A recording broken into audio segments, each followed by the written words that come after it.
Hi, everyone. Welcome. Folks on Zoom, can you hear us okay? Okay, great. All right, so thank you everybody for being here. I'm Katina Rogers, president of CEC 15. That feels very strange to say. It's 6:32 and I'm calling this calendar meeting of the Community Education Council 15 to order. Before we begin on the agenda, could the Zoom interpreters please introduce yourselves and share the information for each language line? Why don't we begin with Mandarin, please?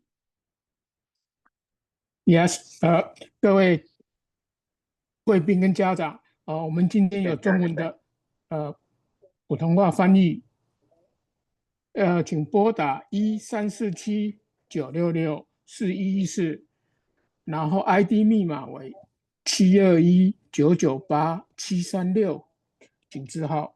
再重述一次，我们今天有提供中文普通话翻译，专线是1347-966-4114，ID 密码为721-998-736，请字号。请各位家长跟贵宾在进入这个语音专线之后，请务必把你的麦克风关静音，以免背景音乐嘈杂，影响其他收听者的权利。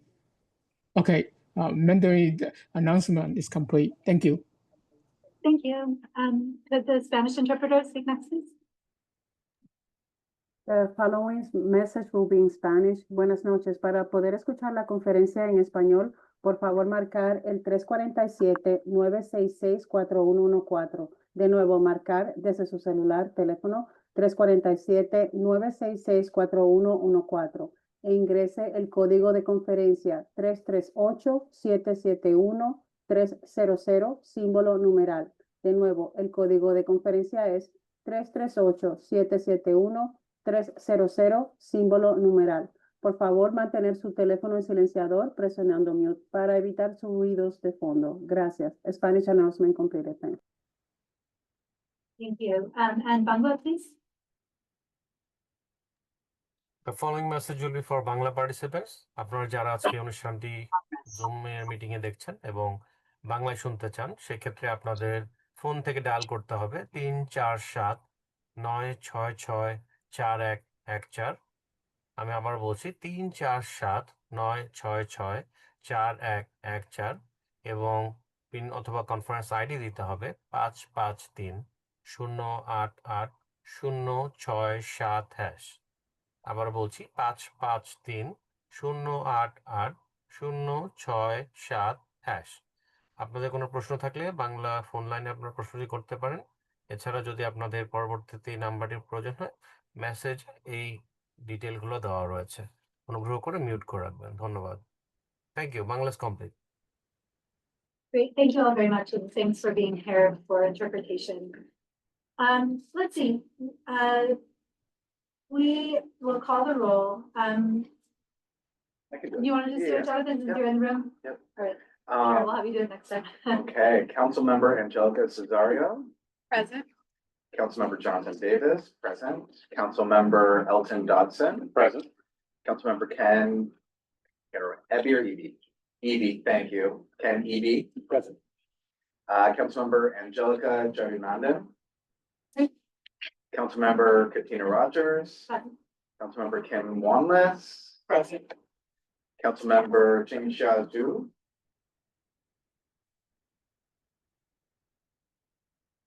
She was Okay. Councilmember Kara Zwerle. Present. Thank you. Perfect. We have quorum. Amazing. You have a great track record so far. Kim, could you read the public comment protocol, please? Sure. Tonight's in-person meeting would include a public comment period at the end of the calendar meeting portion. When you comment, please comment on the topic. Respect the privacy of others, and please do not include names of children or staff. Guests who make inappropriate comments will be removed from the meeting. During the public comment period, those attending virtually may raise their hand to comment or indicate in the chat that they would like to speak. Speakers will be called on one at a time and will be allowed 1 minute for each for comment. We will hear as many speakers as the time allows. If you have a question outside this comment period, please signal it by raising your hand or writing it in the chat. If time permits, we will respond to these additional questions that arise at other times. It is possible that not every comment question will be given time, in which case we encourage you to write to the CEC at cec15@schools.nyc.gov. CEC members will also be given a comment period. Members will be called upon and each member will be permitted 2 minutes comment or question. Thank you. Fantastic job to our new parliamentarian. This is great. All right. I have just put into the chat, there's not a ton of folks here in person, but instead of describing the CEC and what a CEC is each time, we created a document that's available for folks to pick up. If you've been here a bunch, so good to see you. But for anyone on Zoom who may be unfamiliar with the role of CECs, there's a link in the chat that you can take a look at to learn more. I'm going to start with a president's report. Again, this is all very new for me, and I will confess to feeling a little bit nervous. So thanks everybody for bearing with me. So here we are in August. The new school year is around the corner, and I think of August as a month with really big feelings. There's some sadness for the summer ending, but relief that the kids are going to be back in school very soon. There's stress as we try and stay on top of school supply lists and new schedules, but excitement and anticipation for the year ahead and the ways we know that our kids will grow. For CEC 15, this has been a really busy time as we work to onboard our many new council members and lay the groundwork for our year ahead. But for too many families, the new school year also carries anxiety about safety and security. In the months since this presidential administration began, we have seen a startling and unacceptable increase in immigration enforcement, even in our sanctuary city, even against asylum seekers who have followed all legal protocols, and even against New York City public school students themselves. I know of at least 4 cases of students who have been detained illegally by ICE following routine hearings, including the recent case of Mukhtar Diallo, a student at a Brooklyn high school that neighbors many of our D15 schools. Just yesterday, I learned that last week, a 7-year-old student in Queens and her mother were arrested and sent to an ICE detention facility out of state. She's 7. Our schools are generally speaking safe places for our students to be. Staff do not cooperate with non-local law enforcement, and ICE cannot enter New York City schools without a warrant. But who protects our students when they're out in the world? Who ensures their safety when they attend mandatory hearings, as Mukhtar was doing? Who makes sure their parents can get safely to and from school pickup? The thing that unites all CEC members, this district and all districts, is that we are caregivers for kids in New York City public schools. As a CEC, we strive to ensure that our schools serve all our city's students and their families. The current federal administration is trying to prevent that work from happening through ICE detentions, through the dismantling of the Federal Department of Ed, through the censorship of book bannings and the intimidation of snitch sites where teachers are asked to report on their colleagues for enacting equity-minded practices. But education has always been more strongly managed by state and local jurisdiction.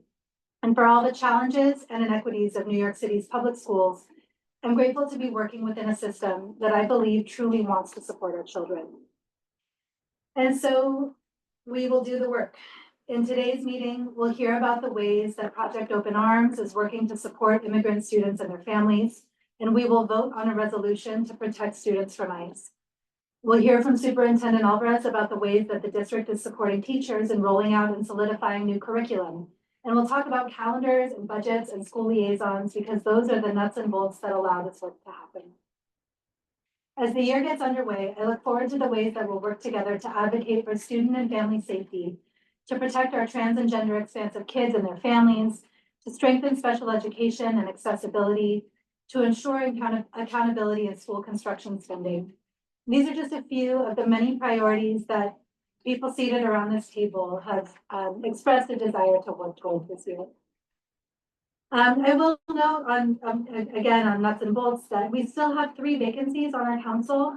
We don't have a parent representative of these 75 schools, and we don't have any appointees from the borough president's office. So if you're interested, to our guests in the room, especially, and to folks on Zoom who may be listening, if you're interested in serving in either of these ways, please contact us at our CEC email address, and we'll tell you more about how to do it. This work takes time and it takes patience. So thank you to all of the parent leaders, all of you who are part of the council, everyone who joins the meetings in the midst of your busy lives. I'm honored to be a part of it. You don't have to. And with that, I will pass it to Jonathan and Angelica to talk about Project Open Arms and then to go through our first resolution that will go on as a council. Great, thank you.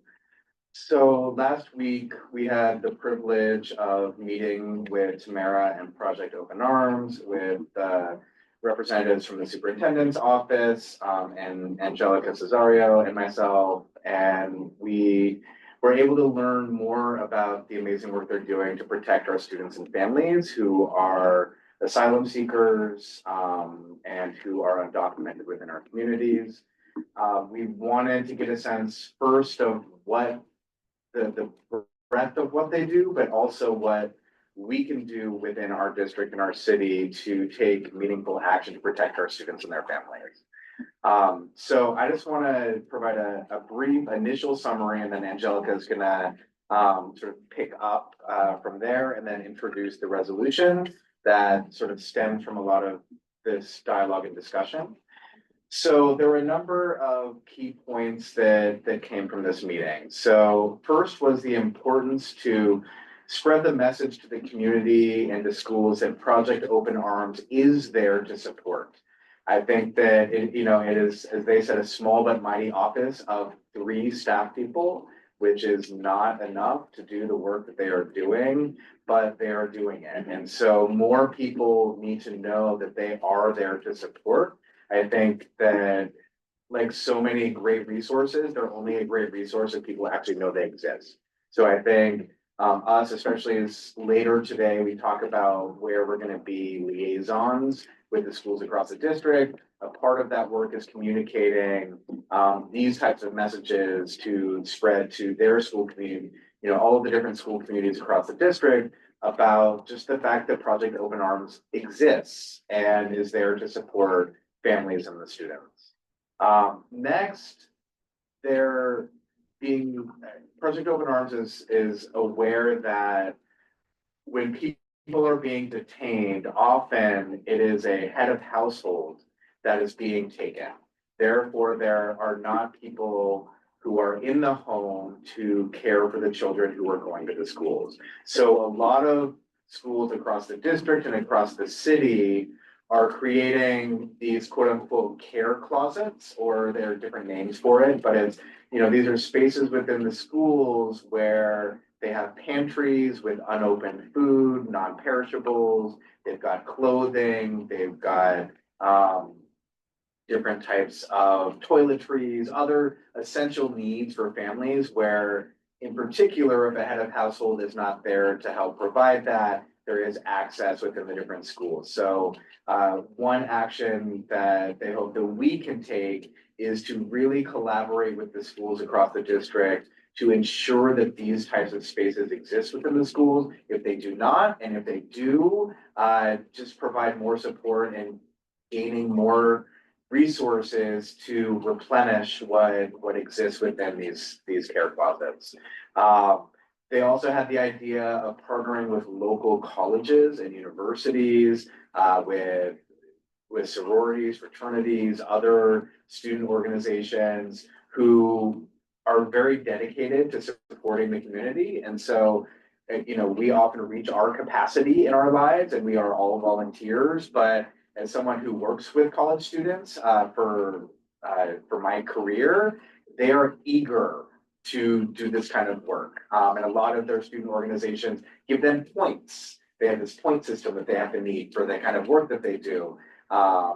And so this is a, kind of an outside the box way of thinking that I think we should all consider in terms of our communication.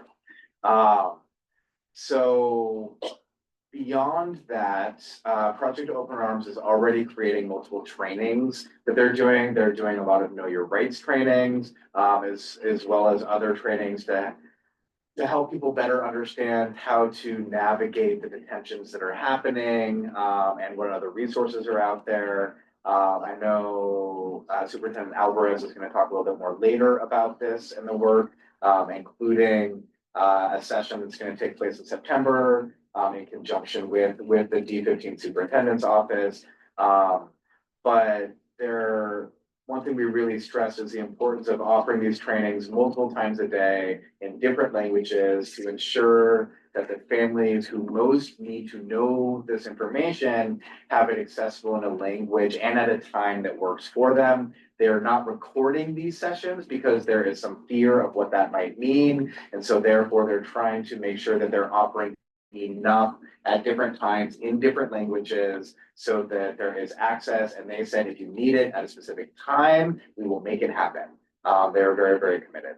And then they wanted to make sure that we tell the principals, or that people within the communities tell the principals when somebody has been detained. And then once the principals know, they will move it up the chain. And that's important for community members to know, because again, if people within the schools and the school system aren't aware that something has happened, they cannot fight to support the child, the family members that have been detained. So a big question to consider is, how are we, as CEC members and the community, helping the families of people detained and impacted, and then thinking about what our next steps are. So the first next step is a virtual town hall on September 16th at 6 p.m. with the superintendent and Project Open Arms. We also might consider, as a CEC, bringing principals to talk about the work that they are doing to support the families within their communities who are most impacted by the federal administration and ICE right now. And as a group, we can continue to brainstorm ways that we can protect the families. So that was my piece. I'm going to pass it over to Angelica. Thanks, Jonathan. That was very comprehensive. Really appreciate you sharing that detail. I would just to add a couple things. Another reason for not recording the sessions too is rules and regulations are evolving and changing so frequently. That you wouldn't want someone watching a pre-recorded session that has now quickly become out of date. Another reason for the importance of telling principals when a student is detained is they know the family best and the family situation and who to contact. So they really are the best resource for that individual. They also really just stress the importance of everyone opening their arms, so to speak, to embrace our immigrant communities, and really encouraged us to think about what impact we can have in our own school communities and the schools that we're liaising with, to make sure that everyone is thinking about how we can support each other as a whole. And then in regards to the, specific students we know of thus far who have been detained, Tamara could not share details of any particular case, but she did share the many ways in which they are advocating on students' behalf. So they are working closely with the able staff within the DOE. They're working closely with MOIA, the Mayor's Office of Immigrant Affairs, and other local agencies when students are detained, to advocate on their behalf. Some of the support they offer in collaboration with other agencies includes helping to connect families with legal representation. Some of the legal staff have been submitting amicus briefs in support of the students, submitting character reference letters for students and their families, and then thinking about what mental health resources they can provide, not just for students, but also for the families of students who are detained as well. One thing they shared is they have had success in the past with getting detained students back in the classroom. So hopefully that will be the case moving forward as well. pause there for any questions or comments. Yeah, I think maybe moving to the resolution, then if people have questions, Okay. maybe about all of it, Mhm. does that make sense? Yeah, so to that end, I wanted to briefly summarize a resolution that's referenced in the agenda. I won't read the whole thing, but, in sum, it reaffirms CEC 15's commitment to ensuring that every student and family in our school feels welcome and safe, regardless of their immigration status. It responds to recent cases, Katina just referenced some of them that we've learned of, where New York City public school students have been detained by ICE while attending mandatory court hearings. Needless to say, these arrests have really created fear and uncertainty among students and families, particularly those seeking asylum or living in mixed status households. So the resolution calls on New York City public schools to work with immigration advocates to provide training and support for students, staff, and their families, to share multi-language resources, on immigrant rights and legal assistance, to continue to welcome all students without regard to immigration status, and to deny ICE with access to school facilities unless required by law. It also urges Mayor Adams and DOE leadership to advocate for the immediate release of any detained New York City public school students, and to ensure that no one fears arrest or unlawful detention simply for attending a mandated. Thank you. So feel free to, read it in more detail, but in short, the resolution stands firmly for the safety, dignity, and equal opportunity of every child and family in our school. Thank you, and thanks so much to Angelica for, excuse me, for adopting this resolution so quickly. We received a draft from another district that had put this resolution forward, and often, excuse me, sorry. When there are resolutions that concern citywide issues, councils will often share them with one another in order to make our voices collectively louder. And so this now has some changes incorporated to reflect District 15 particularities, including referencing resolutions that we have passed already. And we're hoping that by having multiple councils pass this resolution, that it sends a stronger message to the city, to the DOE. Kim, do you want to lead? Yes. Comment? So at this time, we'll take comment from the CEC members. I'll start with Angelica. Do you have any comments? Angelica, Sorry, thank you. I don't have that much to add. I really, really believe in the importance of our council advocating for all of our students. And I think it's important to be explicit about our support and make sure that all our students feel safe and welcome, and that we do everything we can to ensure that students have access to quality public education. I do think it is their constitutional right. So I will strongly support this resolution. Thank you. Jonathan Davis. Just second, Angelica, I think that this is a very timely resolution, that it's important for the electeds to understand the needs of standing by us being a sanctuary city and protecting the people that live here. And it shouldn't take passing a resolution for them to fight for our families and the people being detained, but as we know, politics gets in the way, and the more we can pressure them to do the right thing, the better. And I think this is an essential piece in moving in that direction. Thank you. Elton Dodson. Thank you. This is obviously a step in the right direction. It's something that needs to be done in every CEC district in our public school system. I think the message is clear. It's well written. What I would say is that I hope that this is the beginning of what we do for our kids in our public schools.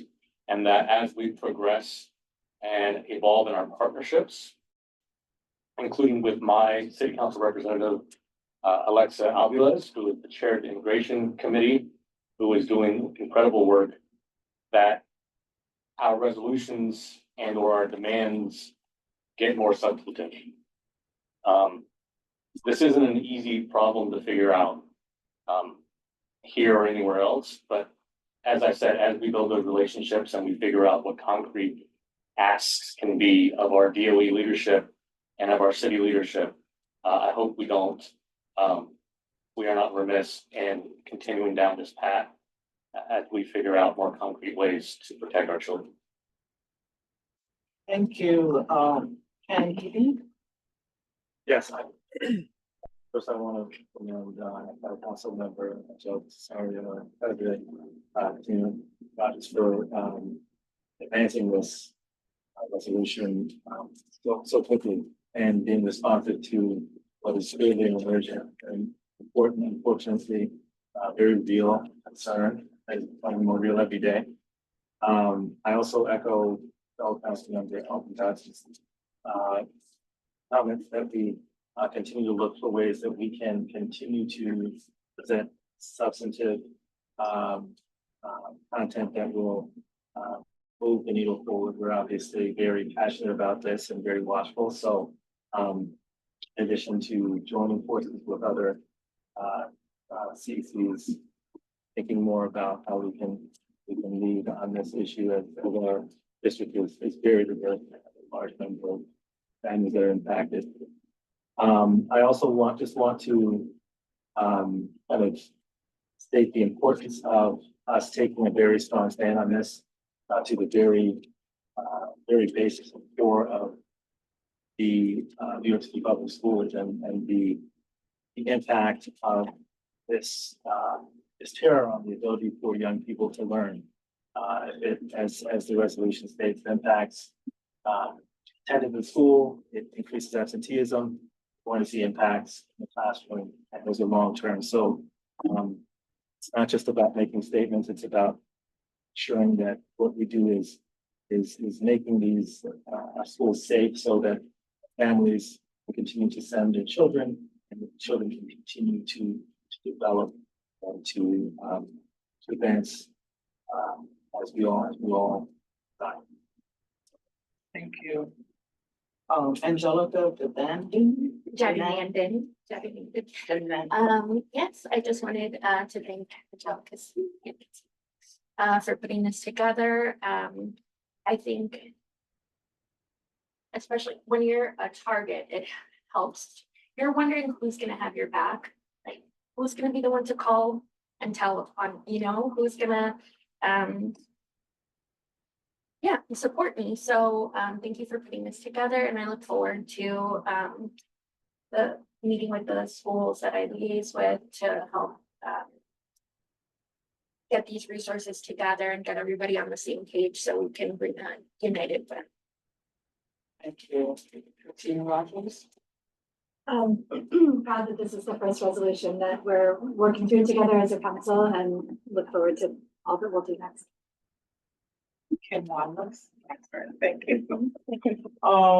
Yes, once again, I want to echo and just say thank you. I fully support this resolution. The only point I would bring up in conjunction to what Ken and Elton said is just to find out in terms of the staffing of the Project Open Arms, like why is it only 3 staff members? How are they supported with lawyers? What, I feel maybe the superintendent could be more light to that. But definitely stand with the other CECs to make it clear that we are backing any immigrant child and or parents in our purview. Thank you. Jingsai. Isu.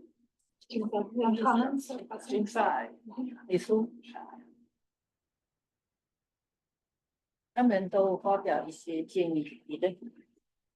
作为一位母亲，我尤其关注孩子们的安全和心理健康，在于OK。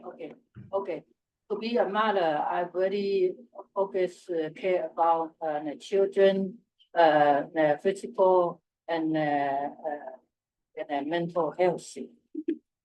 在与社区家庭交流中，我感受到大家对校园环境的关切，尤其是孩子在面临挑战时。Okay, so in a meeting of the community, so I understand so many community care about the children, so care about the children, so safety in to face so many different situations. 尤其是孩子在面临挑战时如何求助。我们希望学校不仅是学习知识的。Okay. So we have challenges. So we wanted to know that we wanted to learn more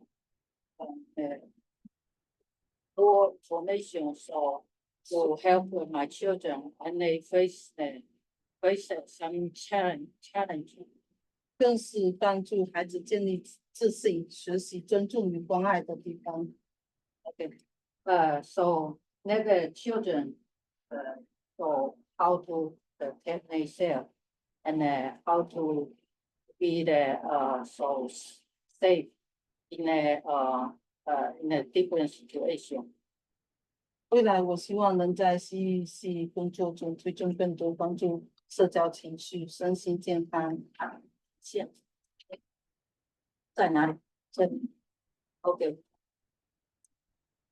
In the future, I hope that and when I attend the CEC this kind so many times, so I can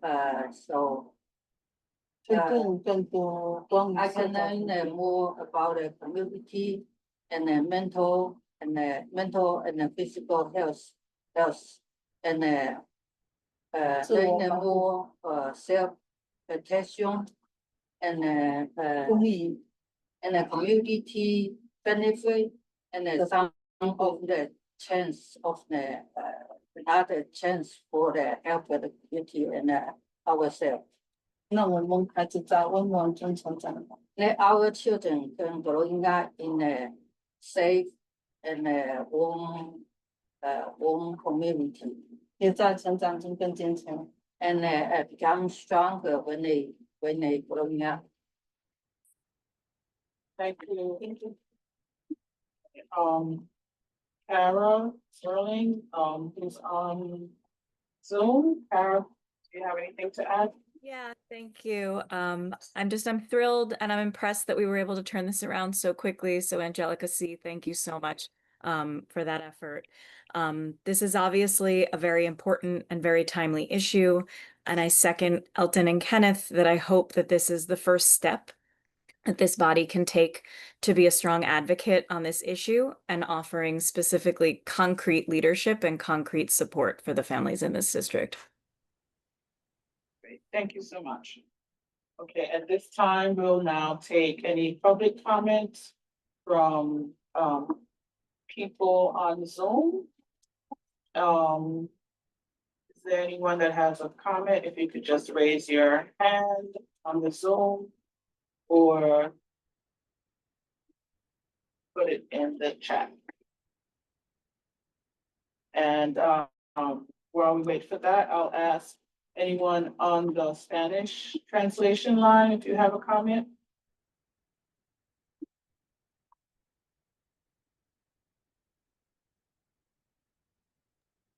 No questions, no comments so far. 线上的 Thank you. 家长如果有需要用中文发言的话，可以帮你翻译，谢谢。Mandarin line, do you have a comment? No questions for the Mandarin line, thank you. Bangla line, do you have a question or comment? No comments in Bangla line yet. Okay. I do see a hand. Daniela? Yes, hi.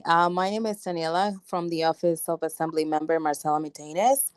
I am excited, and I want to thank you for bringing this. What's it called? The Project Open Arms. I have a lot of people coming to our office, parents, who are, students, parents, and they've been coming to request information. They just want to feel safe. They want to make sure that when they go back to school, that their school is going to be a safe space for them. And I'm glad that this program is happening, and I'm glad I'm here tonight. Thank you.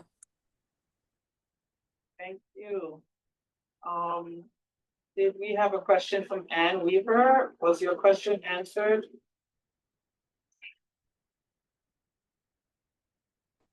Yes, hi. I was just wondering how it was answered around the needs assessment.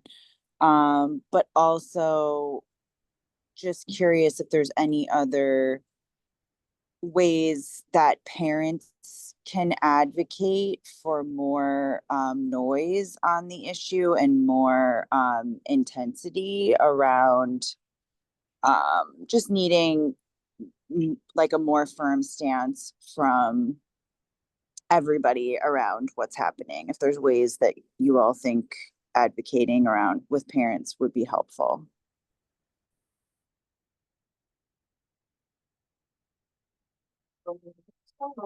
Is there anything that came up in the Project Open Arms meeting around parent advocacy?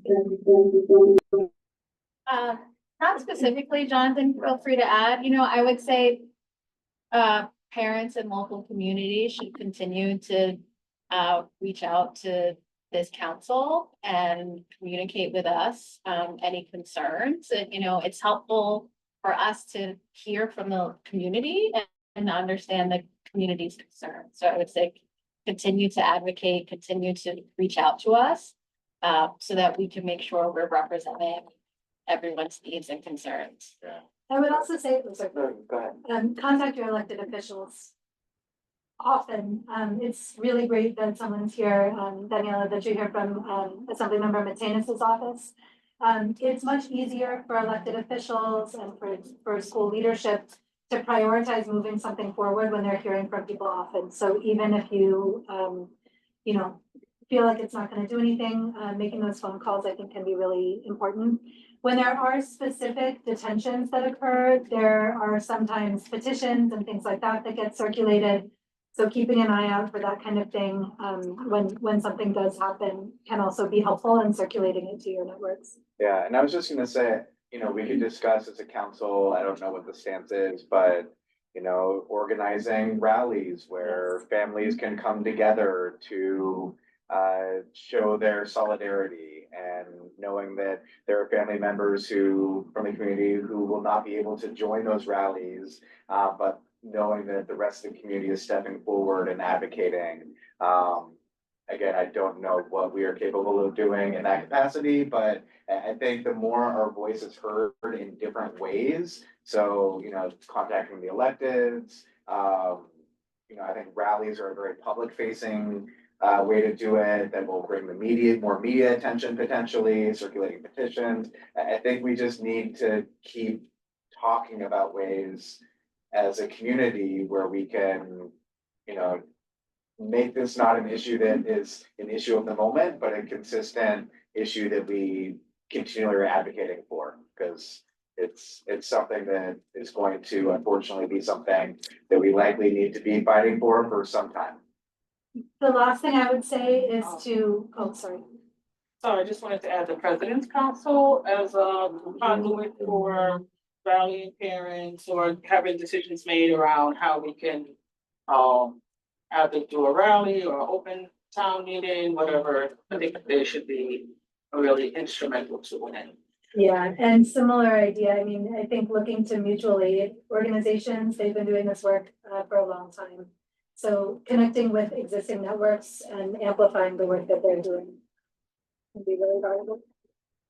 Thank you for your question, and I wanted to add one thing. I think at our school at 39, signage is a big deal. Like we have giant signs and posters everywhere, protect trans kids, know your rights. ice is not, that kind of sends a message from your school. And so whether you go through your PA or to your principal, having those strong messages just around the school can be helpful. Great. Okay, so now, Any comments? any comments for anyone in the room? Just one more, sorry, from me. I am a parent at PS 124, and it's a highly impacted community. And I'm wondering, so what if ICE comes to the school, right? Like, this is what our families are feeling, like scared and nervous for very good reason. And I feel like there isn't maybe a collective understanding of, like, the protocol is to call the lawyer, right? And the lawyer is going to say, come in. So that's right. Like, I just wonder if there's like a protocol from, or like an idea from CEC or from the district of, like, we are not letting ICE into schools. Yeah, that's definitely part of, I'm sorry. No, you're good. Overstepping the parliamentarian. No. I think that's definitely part of district messaging. I just put a link in the chat to some compiled community resources that might be helpful. This includes things like the Know Your Rights with ICE documentation that can be put up in schools. But there's also, compilations from other organizations, including one from the Healing Centered Schools Working Group, has a lot of materials in there for schools, links to workshops that are being offered by the DOE. Yeah, and then I think, like, once we have more information about trainings that are being offered by Project Open Arms, we'll circulate those to the whole community. I don't know, do you have anything to add to that, Superintendent? Yeah, I was gonna talk about it a little bit later, but, to some extent, there are protocols, so as stated before, federal agents are not allowed to come into New York City public schools without a warrant. So that's just the first thing. I think that also is entailed in the shelters. I don't know if you all are aware, at one point we were using Floyd Bennett Field as a shelter. We moved our families from that particular shelter because it was on federal land. Floyd Bennett Field, even though it sits in New York, is part of federal property. So that's why those families were moved out of there to put into local shelters in New York City, because those are city-owned properties. Once it's our properties, the federal government has to have a warrant to actually come in. So we don't allow anyone to come to our schools. So again, everyone we have seen that has been arrested by ICE has not been arrested by ICE in our schools. Not one case has that happened yet. It's been to what Katina has talked about, when they're legally going through the process of checking in, whether it's through their probation or through immigration appointments or other avenues in which they're taking. Certainly, we have heard some scares across our district. For example, at PS 15 this year, we have had where ICE was in the neighborhood going to local shelters asking questions, but they weren't allowed to come to schools, and a whole drama came about as to whether or not they were going to the school or not, because what ended up happening was there's a lot of advocacy in the resident community, so they saw a lot of people coming out. There happened to be a lot of Caucasian Americans in the neighborhood that's predominantly Black and brown, even though it's been gentrified a little bit. And that stirred a concern for the immigrant families, thinking that those people were actually ICE agents when in fact they weren't. To the question that was asked, essentially what we're doing is Project Open Arms, September 16th. Town Hall, they're gonna give more materials. We have our parent coordinators being trained in partnership with BASE in getting more materials out to our families and communities at the local school level. And at the district level, we're working with Central in protocols to communicate when in fact there's a student taken from one of our schools, so that we have the who, the what, the when, the where, and the why. Because that's us being able to work with cross agencies to get those families immediate services like pro bono attorneys that are supporting our immigrant families, whether it be whether the protocols that were used were official or violated the law. And so materials, clothing, all these things are put into effect. We are working with our schools and ensuring that our blue cards, the cards that are used when children are picked up from school, that the parents are aware, especially our immigrant families, that there's a second, third, and fourth person that can pick up the child so that we have someone that we can release the children to if in fact a parent is detained by ICE during the school day and the child's still in school. We also have protocols the moment that that happens to communicate to people like Tamara, Mara, and other organizations to be able to figure out how to support that school immediately. So those are the new protocols that have been put in place, but to, is it Angelica, right? Yeah, so to Angelica's point about making sure that this is communicated, we're working on further communication, but because it is an evolving thing that keeps changing from day to day to day, right? So like, at one point, they weren't going to the local Home Depots, now they're starting to do that. At another point, they weren't going to the local parks, they're starting to do that. So as it evolves, we get more information. I think to Jonathan's point, perhaps every month, we can give some form of a report of any updates that are going on around immigration in New York City that's impacting our New York City public families. And so that's something that I can add to a minute or two of our time every month, just to give an update if there is one. There was a question in the chat. Somebody provided a link to the red cards from the Immigrant Legal Resource Center that you can print out so people can have in their own language of their rights. And they asked if that's something that we could have printed at schools. Let me share that with Central, because we have to have all materials vetted to ensure that the materials that we're providing are vetted through not-for-profit agencies that are in alignment with New York City regulations, laws, and New York State regulation laws, because there are a few not-for-profit agencies and organizations that are doing work on behalf of these families, but are not following the legal processes, and we have to ensure that because we're a city agency, that we're working with the non-profit agencies that are actually following the law to the letter of the law, should I say. Do you want me to share those links Yes, with send those to me, I will get those vetted and then get back to you. So at this time, we're going to vote on the resolution. Would anyone like to motion? Are we able to vote on that? Yep. Yeah, okay. Anyone? Right, Anthony, you can vote on it. Yeah. Okay. Well, I motion to vote on the resolution. Second. Okay, want me to do it or Kara? Why don't you do it since you're here with us in the room, if that's all right? Okay. Okay, council member Angelica C. I vote, yes, in support of the resolution. Jonathan Davis. Yes. Elton Dotson Yes. and Edie. Yes. Angelica J. Yes. Katrina Rogers. Yes. Kim Wanless. Yes. Kim Wanless, yes. Ching C. Yes. Kara. Yes.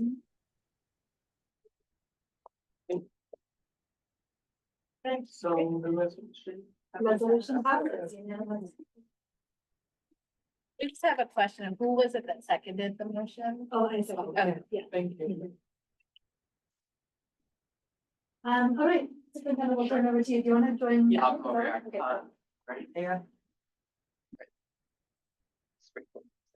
I'm just gonna get started. The agenda for this month really is for question CEC to talk about a few things, partly curriculum, implementation and professional learning, project open arms, and school leadership and programming. I'll talk about programming a little bit later to get into that. If you can go to like the fourth slide.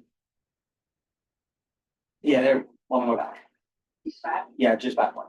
All right, so curriculum adoption, we're in year 2.5. As you know, as a district, I have to be the most complicated superintendent, so we have two curriculums and not one.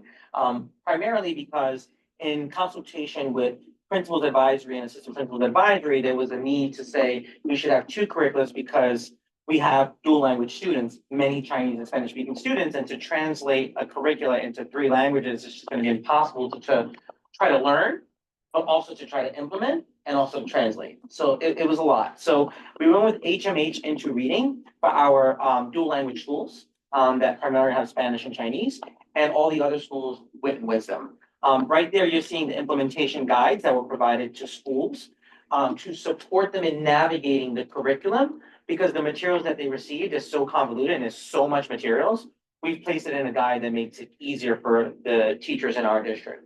We've given them what programming should look like, what the day should look like, and schools are using this to implement their strategy for their programming and everything else. And you can click on those links at any given time. We also have them translated, so. And so on the next slide, you're really seeing that as a district, I'm not as concerned about the two curriculums as I am concerned more about the shifts. The reading shifts are more important to me than one curricula. The curricula is only shift 6. And so I'm more focused on holistically, how are we supporting children on how to read? And so we're focusing as a district on the shifts, and I wanted you to be aware of that. And you can take a look at those shifts and peruse them as you like, which is why when we implemented the curriculum, and I think I got in trouble a few times, I was in the paper at least twice with Chalky around my push to say that we were gonna do this more with integrity as opposed to fidelity. And that's because of the nuances that we have across our district that are complicated. In the next slide, it's the same thing for grades 6 to 12. While they aren't required to participate in the new curricular rollout, and some districts have, I didn't. Most of our schools are doing a lot of the HMH work into literature. And again, they have several shifts. You will have a copy of this, Quinshaw, so you don't have to take pictures. You will make sure we give you a copy of it. On the next slide, I just wanted to break down which schools are doing which curricula so that you have access to which schools in our district have it. So when you're going to do your visits, you can ask questions about the curricula and how it's being implemented at the school. On the next slide, what are we focusing on as a district? As a district, we're focusing on 3 major aspects when it comes to literacy. Strengthening Tier 1 instruction, which simply means how are we supporting kids when they're doing whole group instruction in the classroom in literacy, so that they don't have to get pulled out the classroom or go somewhere else to get support. Because we know that when that happens, they're losing the core instruction. And so they might be gaining the skills that they struggle with, but they're losing the skills that they're supposed to be learning at that moment in the grade. So that's something that we're strengthening. The second thing we're trying to strengthen, because we're recognizing that in order to be able to read, you have to have foundational skills. So we're focusing on increasing classroom teacher knowledge of foundational literacy. We started that this year, and we were one of the very few districts that made gains on the screener data for K1 and 2, significant gains across K1 and 2. And that's because we started focusing on the foundational skills programs. For 169, for example, that's PAF. For some other schools across our district, that's foundations. And some other schools that are using Hegarty, which is the phonemic awareness work. So we're getting deeper into that work, and I'll talk about what that looks like. And then as a district, but also as a city, we started this 3 years ago, the MTSS, which is the multi-tiered system of support. This is how we address students' gaps, not just instructionally, but also socially and emotionally. Because we know that if we don't have the kids mentally there, it doesn't matter what we teach them. They're just not gonna get it. So we've been focusing a lot on the multi-tiered approach on supporting kids. And so you're seeing a lot of schools doing case studies on individual students, looking at core students that are marginalized and not meeting the achievement gaps. And we're addressing those particular students to the core of what I'm doing. So if you look at the next slide, these are 2 new things that we're going to be doing. As it relates to literacy, on the next slide, you're going to see that we're targeting 10 schools. Now, this is not to say that we're not supporting all of our schools in our district. We're saying that we're going to use these 10 schools to do job-embedded supporting coaching. What does that mean? Our coaches on our district team this year have done a lot of professional learning. They come here, they go to schools, they go into workshops. Next year, we're changing that a little bit more. We're going to continue to do that work. But these 10 schools are going to be what we consider lab sites. These are the schools that we want to be able to send coaches in to learn best practices, but also some of the practices that may or may not be working. So this is a mixture of schools that are doing well and the schools that are not doing well.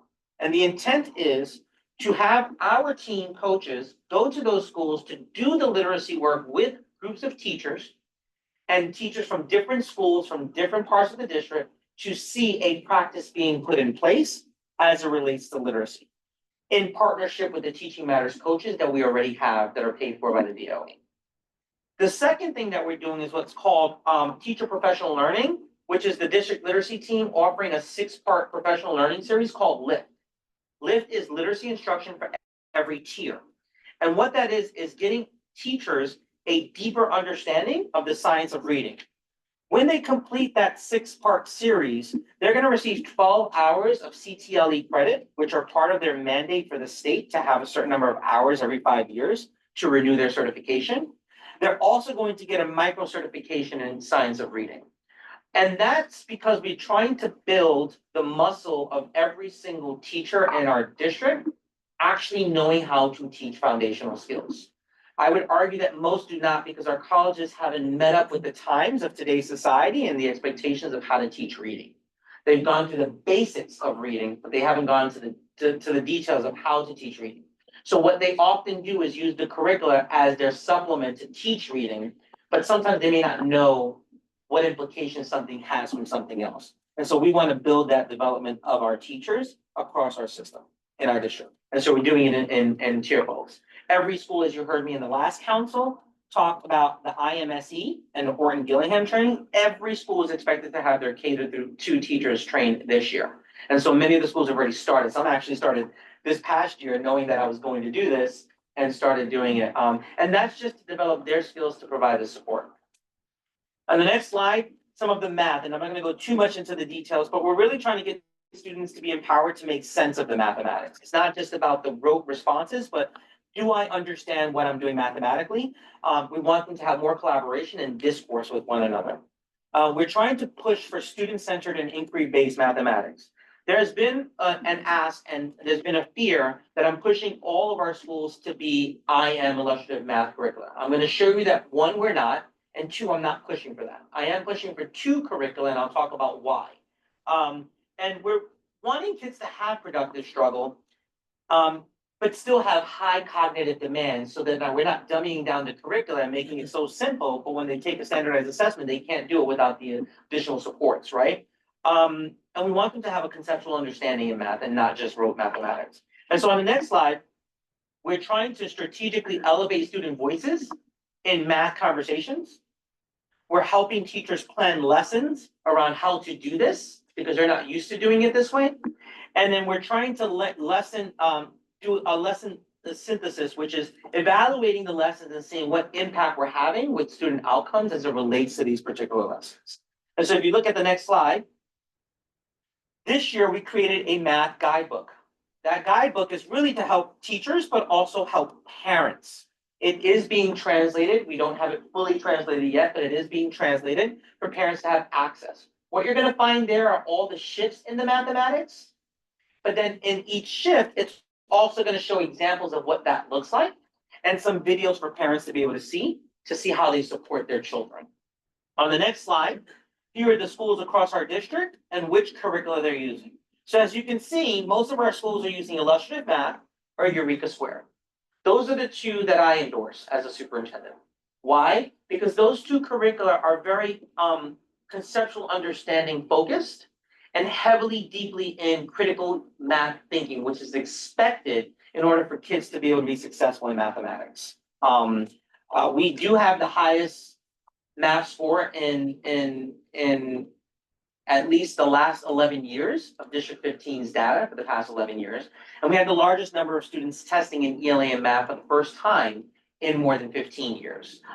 So now we have a better baseline as to where we are as a district. And that was 65.5 for the math. In ELA, we went up by 6.6 percentage points. And again, in ELA, we have the highest ELA we've had in more than 11 years as a district. So we're doing something right and moving towards the right direction. Is it going to take more time? Yes, I would argue at least 3 to 5 more years. On the next slide, just to give you some ideas of some of the professional learning that's going on across the district, K-5 versus 6 to 12. As you can see in K-5, it's all about the shifts and the NTSS. In 6 to 12, it's about the shifts, but aligned to illustrative math since that's the mandated curriculum for the middle school. All right, next slide.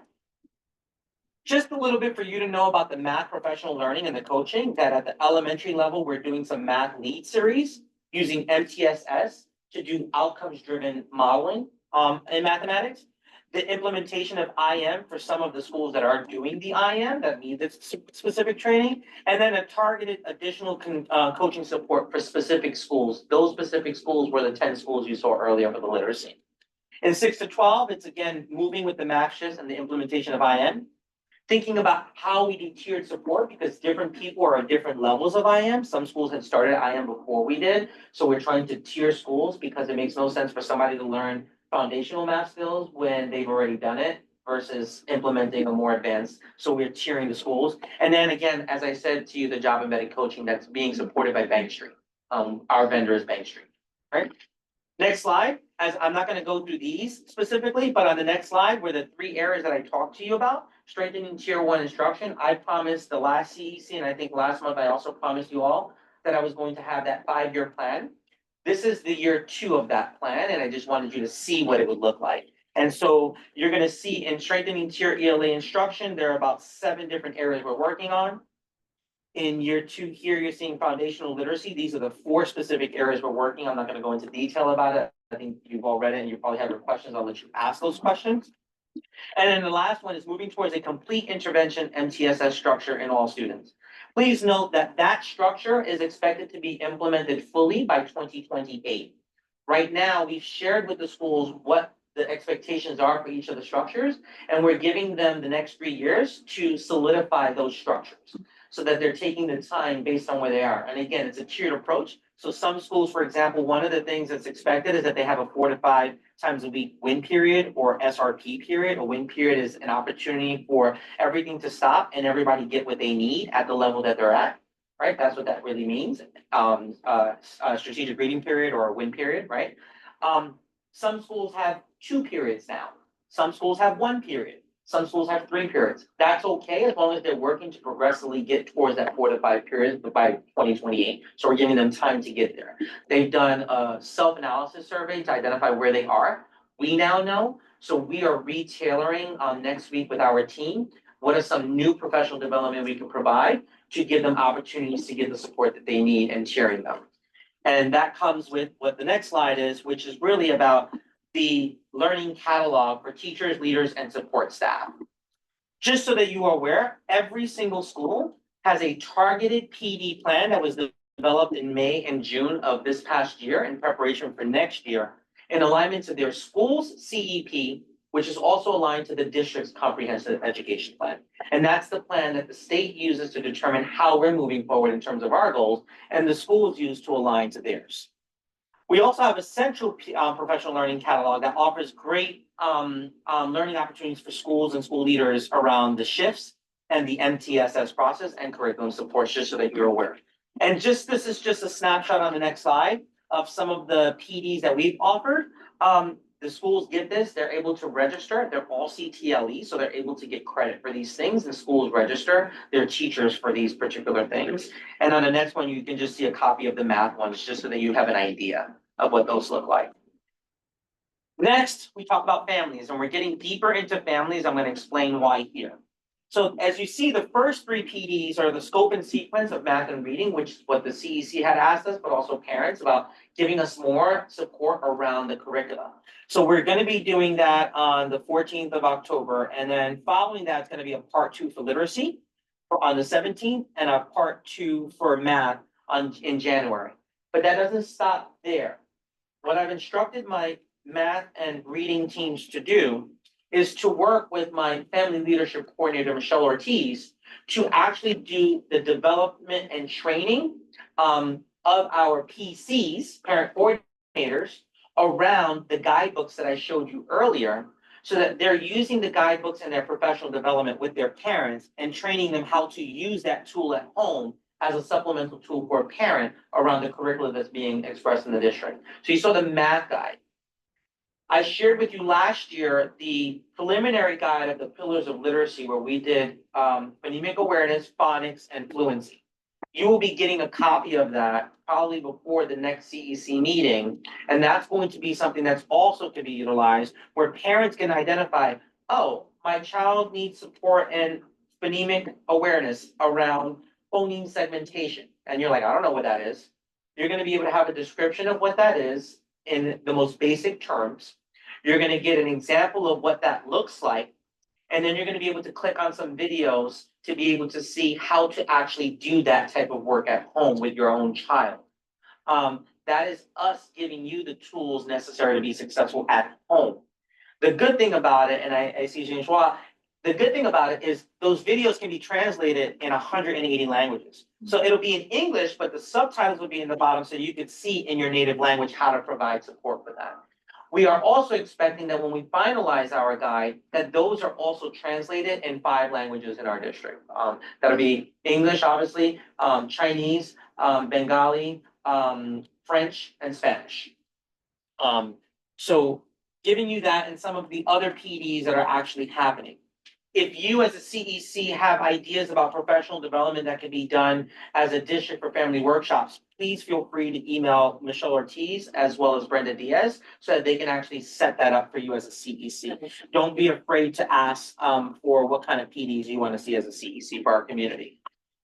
Next slide, and I'm going to go briefly through this. Project Open Arms is actually a multi-agency. So it's not New York City Public Schools. It's a multi-agency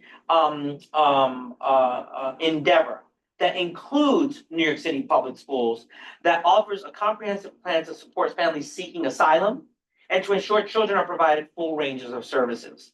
The multi-agency plan highlights wraparound services to ensure that newcomer families and their children will have access to critical academic, social, emotional, language-based supports needed to be successful in our schools. And on the next slide, you can actually click on the Project Open Arms and it'll give you their website so that you can go even deeper into what Project Open Arms is as a city, but it's comprised of interagency collaboration. I'm gonna name those, but Jonathan once told me, hey, we don't know your acronyms. So on the next slide, you're gonna see those acronyms written out. So you see that? DYCD, MOIA, DHS, HRA. You're gonna be able to look at those slides and know what those are. But going back to the previous slide, those are the partnerships and nonprofit after-school programs, legal aid, and resource awareness. We provide partnerships with community-based organizations like Center for Family Life and others that do help with these types of things for immigrant communities. Enrollment, language access, transportation, budget and finance. I'm not gonna read them all, but they're there. That's what they provide support in. And so on the next slide, just some of the acronyms explained. Just so that you know what each of those letters mean, but they're interagency working together for the support of our students. And then the next, obviously, because a lot of our migrant families are in temporary housing, that's why DHS is involved in this particular work. And then on the next slide, you have the training that's going to be facilitated by Open Arms, thanks to this CEC, who's actively worked on making sure that we get the support. They provide several supports. Knowing Your Rights training will be released soon. As soon as I receive it, I'll send it to Shanice so she can send it out on behalf of CEC. And on the next slide, here are the DOE related policies and resources that we're able to provide to you all around the different guides and supports that can be provided to our families in our community. On the next slide, you're seeing we have Project Open Arms at my superintendent's town hall, which is on September 16th from 6 to 7 virtually.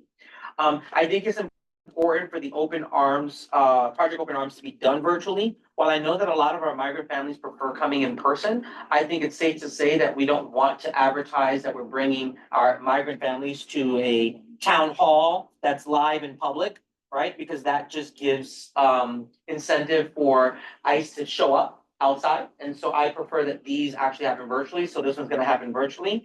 And you can click there. If there are any questions ahead of time that parents would like to have questions answered, it'd be great for you to put that in there. You can put it in whatever language you speak. We'll have it translated so that we can then provide this to Project Open Arms and better tailor that PD for the community. In terms of school leadership, you'll see all the principals' names you have one that is there, and it should have been updated for whatever reason it didn't update. Glad to announce that PS 39 has a new principal. Sarah Dupre, former assistant principal of PS 321, has taken over principalship of PS 39 effective Monday. Sarah comes with 30 plus years of experience in education, but 20 plus years working at 321 as an assistant principal. Prior to that, She was the chief of staff for Chancellor Joe Klein. So she has that central experience, that school experience, and so far she's met with a few key PTA members this morning that I introduced her to, ready to go. The school is gonna look a lot different and new. Trust me, we've been doing a lot of work in that building. On the next slide, I wasn't sure what you meant about school programming, so we kind of just talked a little bit about the priorities that we're trying to address our special ed population. We're at 96.1% fully served. Some of that has to do with language, with the IEPs, and then also special ed teachers here and there, on and off. But we have the highest, we're number one in fully serving across all 45 districts across New York City Public Schools. That's because I'm a bold when it comes to this. I have a problem with these numbers. L as well, academic intervention for those flagged by the Universal Screeners and NICES Lab. And then the MTSS Tier 2 students are being planned for their second period of intervention. As I shared with you, we're working towards SRP and WIN periods so that our kids are getting Tier 2 intervention without having to lose Tier 1 instruction, right? And that's really key for me. And then ongoing initiatives. We now move from K through 2 to K through 4 financial literacy. Our New York City Kids Rise curriculum is still running. We've been able to move our numbers from, I think it was 28% to 56% of our families now are assigned to the college funds money for their community, because a lot of our affluent families didn't recognize that they thought they were taking away from our less fortunate kids. They're not. They're getting the same amount as any other kid, right? And you can also tie it to your 529s. Small class sizes are at 17 schools. We've been monitoring. Enrollment has created a tab in the ATS system that allows them to know which classes are considered class size reduction classes, so that they don't add students to those classes. So for example, if you have a first grade, this gets complicated. If you ask for class size funding for first, third, and fifth grade, that means that those classes are capped at whatever those numbers are capped for class size. However, the second and fourth grade can still go up to 30 or 32 students, right? Enrollment now should have access to that to know that that's happening, so that we don't lose, so that we're not putting kids into classes that were supposed to be reduced. That money is very earmarked and very carefully monitored and heavily looked at. So, next slide. A little more efficient. Thank you. Thank you. Sure. Okay, now we will have public comments. From anyone on Zoom. Public comments from anyone on Zoom, please raise your hand and or put your comment in the chat. As we're waiting for that, we will go to the translation lines. We'll start with Bangla. Have any questions or comments regarding the superintendent's presentation? No comments in Bangla line yet. Spanish questions or comments regarding Nota the superintendent? comentario. No questions and no comments so far, thanks. Mandarin, do you have any questions or comments? No questions and comments for Mandarin line. Thank you. Wait another minute. I don't see any questions or comments on Zoom.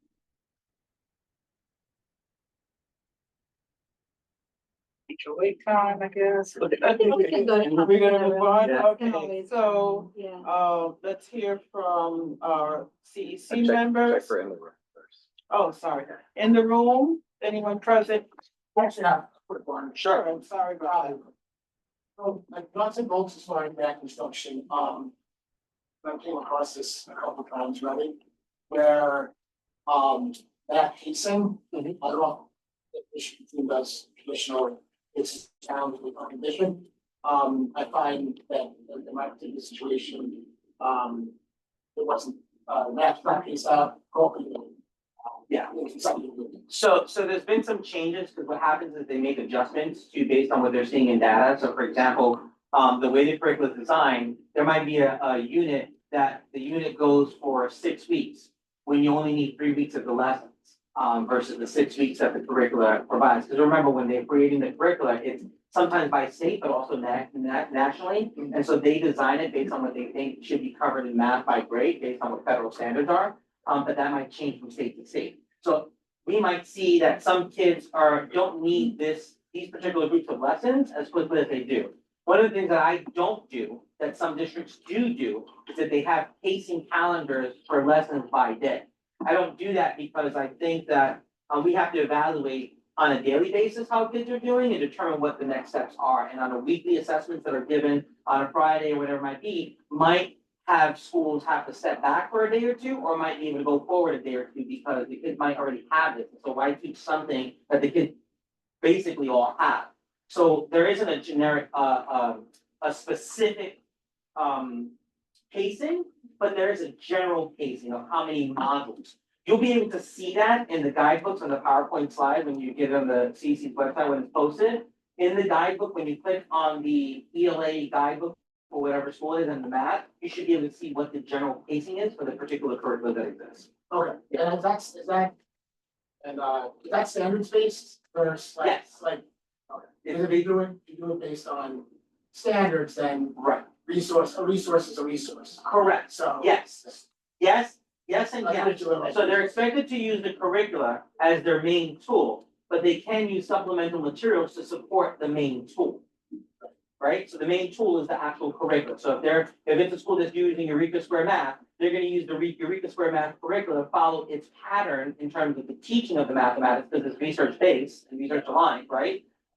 But they can use supplemental tools to support something that may not have enough or might need a different approach with some things. Yeah, so they're able to do that. Right, but one last point, and this is Yes. specific, it may be my situation, but like standards should never be left, or several standards should never be left on the table unaddressed. No, they should be covered throughout the entire year. There are some power standards, and by power standards, what I mean by that is that some standards are addressed more on standardized assessment, so they might focus on it more. And it's because you need that standard to get to the next standard. So, for example, in our state, K through 2, there's a lot of fluency happening because by 3rd grade, there should be automaticity in something. So you shouldn't really be taking that long to do multiplication or addition, combinations of like 5 plus 5, 6 plus 4. That should come automatic. If kids are still having to think about that, that slows them down when they're taking standardized assessments as they get older, because the expectation is that they should be able to do that with automaticity. So when they get a 4 or 5 step problem, it takes them longer, and that's where the frustration level comes. Thank you. Okay, thank you. Now we'll take questions or comments from CEC members. Angelica C. So I have 4 questions. If you need to, time becomes an issue, just let me know. Okay. So thank you, Superintendent Alvarez, for providing all that really helpful detail. Just some follow-up questions based on what you said. You talked about a multi-tiered approach for both literacy and math instruction, where students are at different levels and making sure that they're being supported within the classroom. Can you just speak a little bit, like, what does that look like in practice, where you maybe have students reading, for example, some who are maybe below reading the grade reading level, some that are above, some with IEPs that may need additional support? So what that means is in tier 1 instruction, we're gonna still do the grade level content, because by nature, they're in that grade. They have to get the grade level content because that's what they're gonna be measured on. So we can't dummy down that. That's just an expectation. What we can do with those things, which a lot of schools do for students with IEPs and things like that, is we might scaffold, find different entry points for kids to be able to reach that grade level content. I'll give you an example of that. An English language learner who doesn't speak the language may not be able to read the grade level content, but could they understand the questions in their native language as it relates to the content level work of what's expected? Yes, so we might do it that way. An IEP student might not be able to read all the words on the page, but can we give them complex vocabulary, shorter text? Can we make the text larger for kids who have difficulty with reading, right? Can we do images to support their ability to read the words? So that's ways where we give them tier 1 instruction on their grade level content. Within that, when we break up into small groups, I might now work with a small group of students who might be struggling with reading, and I might use still a grade level content material to support them with their struggling reading. That's the tier 1 aspect of MTSS. Tier 2 aspect of the MTSS. During that win period, Johnny, Eric, and yourself might be in a group learning what you need at your level to get to the next level, because it's to some extent linear at times. And then you also have the tier 3 for students who severely struggle. Now, the other aspect of the MTSS, because it's not just academically, I might have to identify what's causing Johnny not to be able to read. Oh, let me look at attendance. If he's been absent or if he's been late to school 20 times in the month of September or October and reading his first period, what is he losing every day? So as a school, I have to think, do I now change reading from first period to maybe second period to give him a better chance of being able to learn to read because he's missing reading instruction every day because he's late? Why is he late? How do I support him and his family? Does he need an alarm clock at home? In some schools, we have walking school buses where kids get picked up because mom might have 3 children, a newborn baby, and every time it rains or it's cold, I'm not bringing my newborn baby outside, right? So my kid doesn't go to school. So if we know this, we can anticipate how to support that kid to get in. So that's what MTSS is really about. Finding the different approaches and the needs based on what we know about the individual child holistically to provide supports. Thank you. And, you know, we just saw the results of the recent statewide test. Yes. Mentioned some numbers, but any initial takeaways from those tests and if we're seeing the impact? Yeah, we're moving in the right direction. We're a very high performing district. So of course, when you're a high performing district, your gains are much smaller than if you're a low performing district gaining, right? So that's a given, but we are gaining traction. What I'm optimistic about is we're seeing the closement in ELA, we're seeing the closement of the achievement gap in every single subgroup. Subgroup meaning Black students, economically disadvantaged, English language learners, IEP students. We're seeing the closing of the achievement gap for those. In mathematics, we're seeing the same thing. We did see a slight decline in mathematics for our Black students, and that's primarily in our middle school. But when you're doing a new curricula, there's something called an implementation dip. 1 to 2 years of learning a curricula, you might see a dip in students' mathematical skills because teachers are also learning the process and students are also learning the new process. We expect that. But we are seeing the slight gains that we wanted to see. As I stated before, this is the highest scores we've had in ELA and math in District 15's 10 to 15 year history. I can see data all the way back to 2014, and this is the highest we've had as a district. So that's telling me that we're moving in the right direction. And part of that is because coming in as a superintendent, my main focus has always been our most marginalized students. So that's what we've been trying to address. Okay. So that's why you mentioned the 3 to 5 years. So, Yeah. okay, we can move on. Thank you so much. Just to ensure we have enough time, Jonathan Davis, any questions? So I had 3, but Angelica took my first one. So thank you for asking that. My other 2 should be pretty quick, actually. So the first is about the targeted support and the 10 schools that you selected for the Teaching Matters. The job embedded coaching. Yeah. Well, all the schools are going to be getting the Teaching Matter coaching. Okay. That's separate from the job embedded For the coaching job from our team.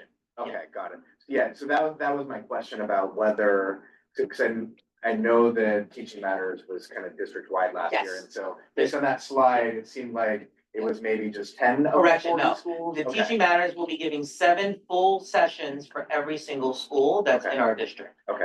For HMH and Witten Wisdom. Okay. They actually planned with our principals, which they didn't get to do last year. They planned with them in May, so there's a coordinated effort around the professional learning that's gonna happen at the school. Okay. So that's done.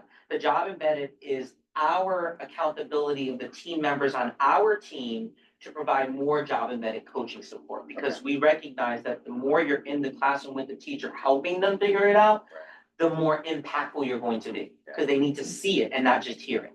And then the hope is that after this pilot, it can expand to the other. My second question also should be a pretty easy one. The LIFT program and the training, the micro trainings, this, I think, 6 sessions they're doing. Is it open to any and all teachers, or is there a specific number of teachers per school that will have? Glad you're bringing that up. So, every single school is gonna be doing IMSE or in Gillingham, training, and that's just to get some foundational skills. What we're talking about is looking at the literacy leads at each school. Right. We need to develop them first, and Okay. because of the limited amount of resources that district offices have, I don't have a budget, just so that you all know. We don't get a budget. The way we make these things happen is from whether central, provides the budgeting for it, or we work with schools to pay for the budgeting for things that we want to see district-wide. That's the way it kind of works for us, because we put all the money to the schools. Yeah. So the literacy leads at all the schools will be the ones to get the Yes. training, then Correct. they will Sorry. teach, or they will teach their colleagues. Okay. That's the whole. Okay. Thank you. Elton, Just 2 quick ones. How is the evolving book selection going for Wit and Wisdom on the replacement materials? So we've been working on that with the Wit and Wisdom. We've been fighting with Wit and Wisdom because the other thing is that Wit and Wisdom came out with a new curricula. A newer version of the curriculum, which is stronger from my perspective. And guess where they got the ideas for the new curriculum? When they met with New York City Public School superintendents who complained about the original curriculum at the beginning. I'm telling you that because I was part of the one, all the recommendations we gave as a committee, they put into place with the new curriculum. There's a lot of work that's going around making sure we're getting materials. I have been working with other school districts, for example, that have been using Wit and Wisdom, and then their district decided to use a different curriculum. So there's quite a few HMH districts that have Wit and Wisdom materials in their classrooms, and they're trying to get rid of it. So I've been coordinating schools with those schools to get the materials. I have a whole set of new materials from another school, from K to 5, that's a large building, that they need to get rid of all those materials that they're willing to give. So that's kind of the ways we've been trying to get some of those additional materials. The GEOs, I've been funding through NYU's partnership with Susan Newman, Dr. Newman, who's been working on doing piloting around the GEOs. So that's how we've been getting GEOs materials for the Wit and Wisdom. Thank you. One more. Go back to the tier 1 you discussed with the ELA teaching. Can you tell me a little bit more about that as far as examples of how you're incorporating that to keep kids in the classroom as opposed to bring them out for individual or small group Yeah. teaching? So the small group teaching should happen during when the classroom is happening during the individual instruction. So for example, you're teaching a unit and you're teaching a lesson and you're teaching the whole class a lesson, whole group instruction, right? Now kids are breaking up into small groups. You should be able to do some of the small groups. So we've been working on strengthening our small group instruction in tier 1. What we're doing now for the MTSS is we're trying to create WIN periods or SRP periods, strategic reading periods. These periods, you can just pull the lever down and it'll turn off the AC for a little bit. I'm sure you're cold. I was just charging. Oh, okay. So those strategic WIN periods and SRP periods will be for all kids in the school. It just will allow for homogeneous grouping for the area in which you're struggling in, so that a teacher can focus on what you specifically need at that moment, separate from the tier 1. The tier 1 is where you're doing grade level content. That tier 2 intervention is when you're doing content on the level in which where you are in terms of where your struggle is, to build on that level. Okay, that helps. Thank you. Yeah. thank you. Ken? Yes, I have one question with related to math instruction and another one related to the work that you're doing to inform families about name of the organization. Open Arms? Project Open Arms, thank you.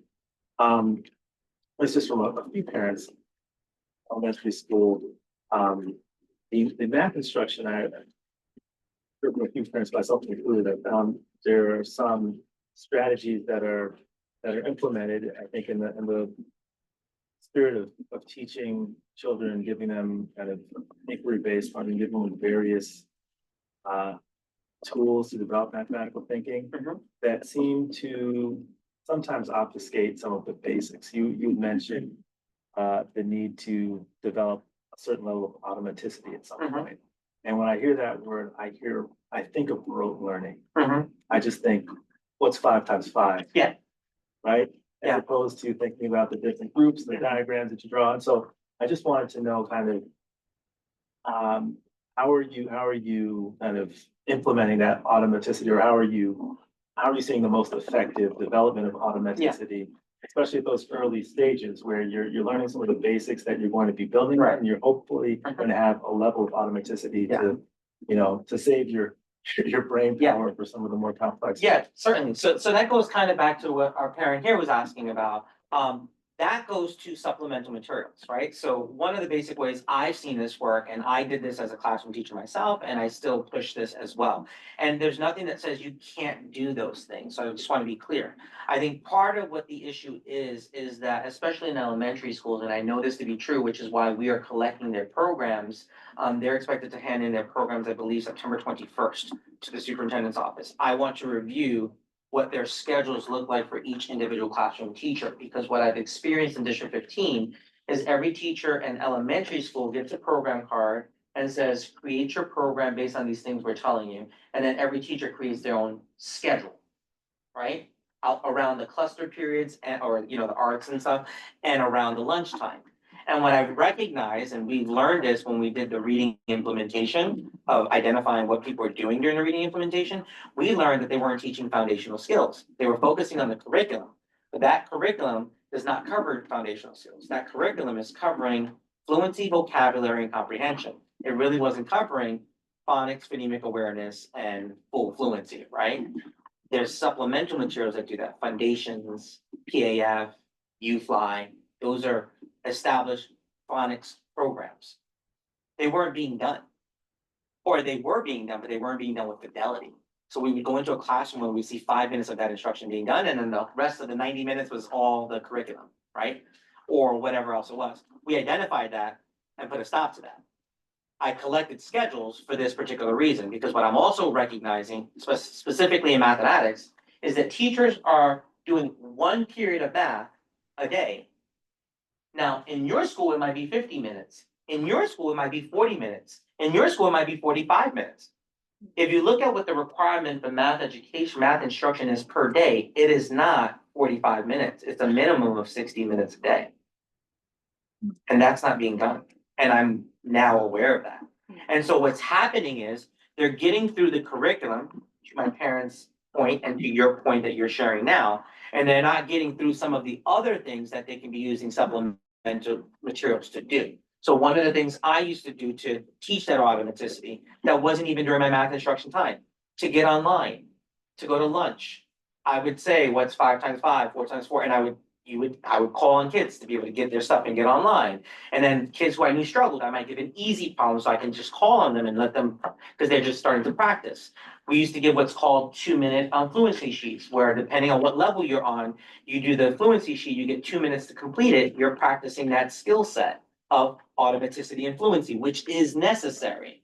But I want to caution with that as well, because there's also other ways to teach that. In kindergarten and first grade, they're using base 10 charts and base 5 charts. The base 5 teaches how to count to 5, 2 plus 3, 1 plus 4. That's supposed to come with automaticity in kindergarten and first grade. And then in first grade, they should be able to do combinations of 10. So that's just another example of how they can implement some of those particular strategies in supplement of the curriculum, I should say. And that should be conversations that the SLTs can have with their school community about what are we doing to supplement the automaticity that's needed or the fluency in mathematics. So in the interest of time, is your other question like a quick answer? My second question was just, well, I actually had 3, but I'm gonna leave it at where I was. I'll follow up after. Well, can I suggest something? Because I'm giving the PowerPoint to you guys sooner, and for brevity, because I know I can get long-winded to over-explain, and I do that just because I don't want anybody to leave with not understanding everything. If I can also get your questions ahead, I can prepare to answer those questions, not like, because this is not a gotcha, right? So this is more like giving you information. If I have it ahead of time, I can plan to give you a more detailed response, and then just do clarifying questions here so that we're not taking up the time of the CEC, but you're actually getting answers to all the questions you ask. And then obviously, certainly if anything comes up new, you're more than welcome to ask that one question but I can answer your 3 questions in advance based on the PowerPoint, because I'm giving you the PowerPoint in advance for that reason. Yeah, does that work? Yeah. Cause I see her crunching at the time and I know. I love how Kim is like, should I wanna say it? I feel like I'm failing. No, you're doing it. No, you're trust me. Yeah. You're doing well. You're doing better, you're doing better than this. Jonathan struggled with that. Yeah. But should we also say that, like, if you don't have questions because of time that the superintendent was not able to answer, that we could Yeah, send because them? you could still send me the questions. And then- Yeah, send it. And then if you could provide the answers to everyone. Yeah, absolutely. I'll send it to you guys. I'll send it as a whole so that everybody gets the answers to the question. Yeah, okay. Yeah. I do want to give Angelica J. I just wanted to clarify, Elton, when you mentioned the Wit and Wisdom books and what was that around, like diversity, or what were the? Content. Okay, the content, right. I was on the Adult Equity Congress 2 years back representing our school, which was mostly teachers, but I needed somebody else there. And that was feedback that I heard. Yeah. It wasn't very diverse. Yes, it's not, and a lot of our schools have that issue. The HMH curricula was the same thing. What we've encouraged our schools to do is get books that are within that, because again, the curricula is prescribed, doesn't mean you can't switch the text to do similar activities with. And so many of our schools, like PS 94, has done that. They have diversified their library because their population is an immigrant Spanish and an immigrant Chinese population, and they've Yeah, it's just better for everybody. The feedback that I heard, I think, was like, most of the stories were white authors. Yes. And so I also, in that, like, I have this dream for the kids to have worksheets that I've seen in some of the supplemental materials, that it's like, if it's dad, my kid was learning CBC, or, yeah, cognitive valid concept. And it was like short hair, mustache, or wet, and it was a woman and a man. And so I feel like we should be a little past that, you know? So I asked our teachers, what kind of resources do you have? And their answer was basically, if I want these kind of materials, I have to make them myself. Yeah, you work with your new principal. I think that's gonna be a different conversation with your new principal.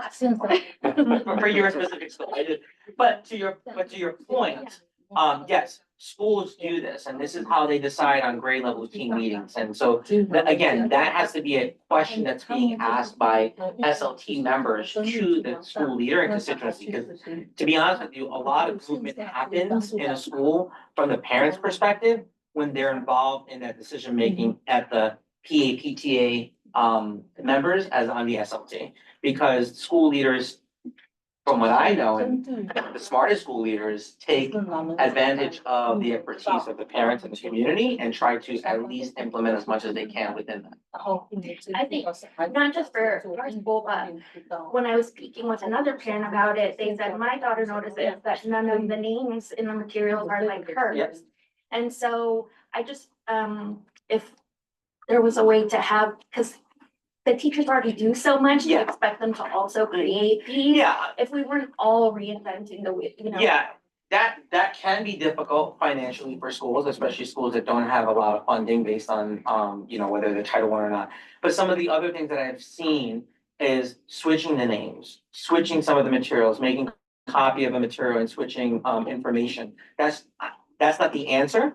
That's just another strategy that can be used. And I've seen that. As a teacher myself, I sometimes didn't use a text that was being used, and I used a different text that was similar, but had different cultural connections to the students that I served. Again, every year it looked different. There was one year that I had students who loved art, so I found a way to incorporate art into everything, and I tried to do that the second year, that didn't work for me, because those kids didn't like art. Yeah. Sorry, yeah. And then just my, I'm an SLP, my SLP hat of, putting out there, making sure that ELLs in the multi-tier system aren't being under-identified or over-identified for services. That's what we've been working on a lot now. I'm doing that not only with that, but students with IEPs. In this district, we over-identify students with IEPs. Just every kid needs an IEP, every kid needs, and not to say that, again, and we've had this conversation before, not to say that our children don't need it, but sometimes some of them are over-identified, and then there are some students who are unidentified. It's the same thing with our L population. We've been looking much more closely at this, which is why I have Fig is one of our principals in our district who's kind of doing a lot of district leadership work. And the presentation that you heard from her the last time, she's doing some of that work to try to address the SLPs. I know you call it SLPs because of Florida. Oh, what are they here? Ls, ELLs, or MLs, multilingual No, learners I'm and English I'm language in learners. Speech language. Oh, yeah, pathologist. speech- Yeah. okay, okay, you went SLP, okay, got it, all right. Okay, that was really special. Okay, yeah, all right, Is yeah. working with Okay, English that's language good, yeah. learners, yeah. Okay. Comments from Katrina Rogers? I first just want to make sure, did you get your question or your follow-up? Oh, I just thought that's a great idea, cutting the program cards. Yes. From my. Oh, I'm doing that, yeah. I'm glad that's gonna take a while, but. No, we've told them since July, so they should have them by September 26th. So my question is just, what constitutes full like that, the indicator that an IEP? Everything on a student's IEP is followed through with and entered into CECs. Sometimes our issue is that kid might be receiving the services, but it had not been entered into CECs correctly or properly, right? So like an IEP might say that the kid's supposed to get Spanish bilingual services and somebody might have picked the wrong button. So some of it is technical stuff. But ultimately, I'm always looking, because from my perspective, if every kid is being serviced, then they're actually able to access education better. If they're not getting their full services, then they're losing access, which holds them back more. So it's not an indicator that everybody who needs those services has been identified. That would It be just a means separate- that anybody who has an IEP is receiving the services that they're required to receive, because we've been under lawsuit because a lot of children across our city aren't receiving their mandated Right, services. yeah. So we try to make sure that every kid gets it, because I don't want to hear those complaints, even if I get them anyway. Ma'am Wallace. She say, some of our community, a lot of family, the parent went to the, or work in the outside, only the grandparent take care of children. So you just talking about, either in some of the information say, the parent have to go to the website to learn something to help children to improve their education, right? By the grandparent don't know go to the website. So do you have some The flyers. after school or something to Yes. help the children? So not after school. There's not gonna be that after school unless the school has the after school program. But to your point about helping the grandparents who don't speak English and don't use technology well. We have had the workshops last year, which I'm sure you were part of last year, where we had students and parents participating in workshops in the native language. So that the workshop wasn't done in English and translated, but the workshop was actually done in Chinese. And then if anybody was there who needed English, translated. And that was from a request from 2 years ago from the CEC. We added it to the DCEP last year, and we had 2 Chinese sessions and 2 Spanish full sessions at PS 94 for parents in the community. We now expanded that to have 6 workshops for this year in the parents' native language for that reason, to help parents who don't have the language, the technology background, but also the language barrier that they may have, and feeling uncomfortable of having to be translated after the fact into their native language as opposed to primarily their native language. So we do have those workshops. Stay tuned from her parent coordinator at 169. She'll be able to get that information. Not yet, but she will get it at 169, the information. 他说以前有那个父母的研讨会 parent workshop， 他就叫那些帮助那些那个爷爷奶奶或者外公外婆去学那些去网站的那些，并且那些是有中文的，他都有教导你们怎样上去那种网站，或者你以后就是去PS 169去问一下。他有没有这个？因为如果说，但是你的 after school 啊，就是说学校里面都有，你可以查学校里面。但是你基本上现在差不多都是去那个上网，你可以叫你的父母啊，或者家公家婆的去那个，他有时候学校都有 parent workshop 都有那种研讨会教你怎样上网，不是英文的，都是你自己的语言的。我发现就是说，有些学校就是很难去知道声音，比如说一些家长进去看那个讲座啊，然后呢，他们都不知道这个讲座的信息的重要性，然后就是很多资源他们都没办法去收集到。我们之后可不可以有办一些这样的活动，就是关于一些把家长集中起来，我们做一个线下活动，可以跟我们 CEC 一起讨论啊。然后，那你学校里面有那个 parent coordinator 吗？有，但是宣传力可能不太够。I just want to check if there's more comment or question. Or should I move on? Yes. She just said that, so every time you have some of the meeting, so parents go and they come home, so everything they don't care about. So do you have any some of the CEC or some of the activity to let every parent so go? Yes. Some of the, so your so representative, some Yeah. of the presentation, let the parents Yes. know that this kind of important thing, so then the parents so can focus Yeah. more about. So there's three ways to do this. One, on the CEC's website, CEC. right? Yeah. One, the CEC website, they post every single PowerPoint, all of the PowerPoint. CEC 网站里面它都有，那它里面都有说。Every single PowerPoint in Chinese is on the on the CEC's website. That's one. Second place, the district's website. So there's the district website, that's d15brooklyn.org. D15 Brooklyn.org. That website is the district's website that can be translated in 180 languages. You click on the language that you want. And then the third place I'm gonna push you is to push your parent coordinator. You have two at 169. So the two parent coordinators should be able to share any information that your parents need to help their children at home, because they have access. 那家长的 coordinator 那个肯定里面家长会里面的 coordinator， 他所有的资料要跟你们说。And if you don't have that, email me and let me know, because you know I respond. 你如果不知道，你可以 email 给他，你有没有他 email？ 有 Okay.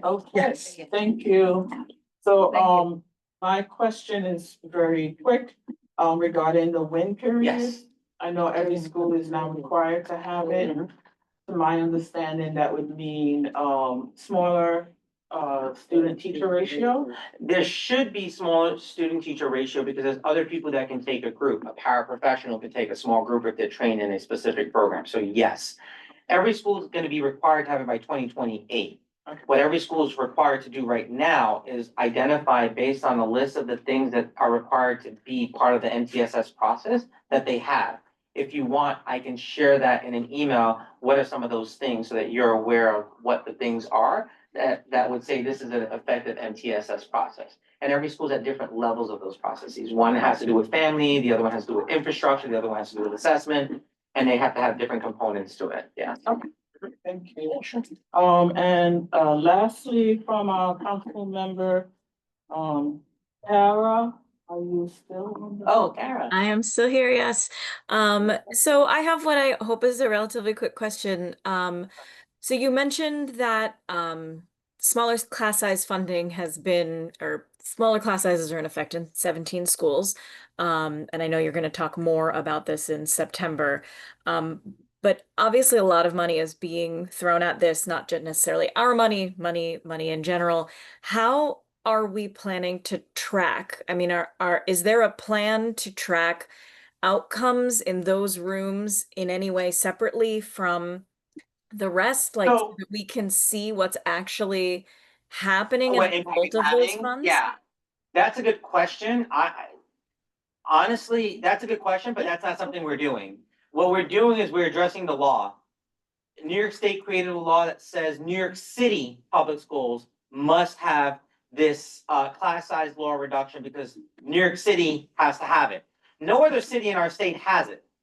So it's New York City only. This law is for New York City, and because it's a law, we have to abide by the law.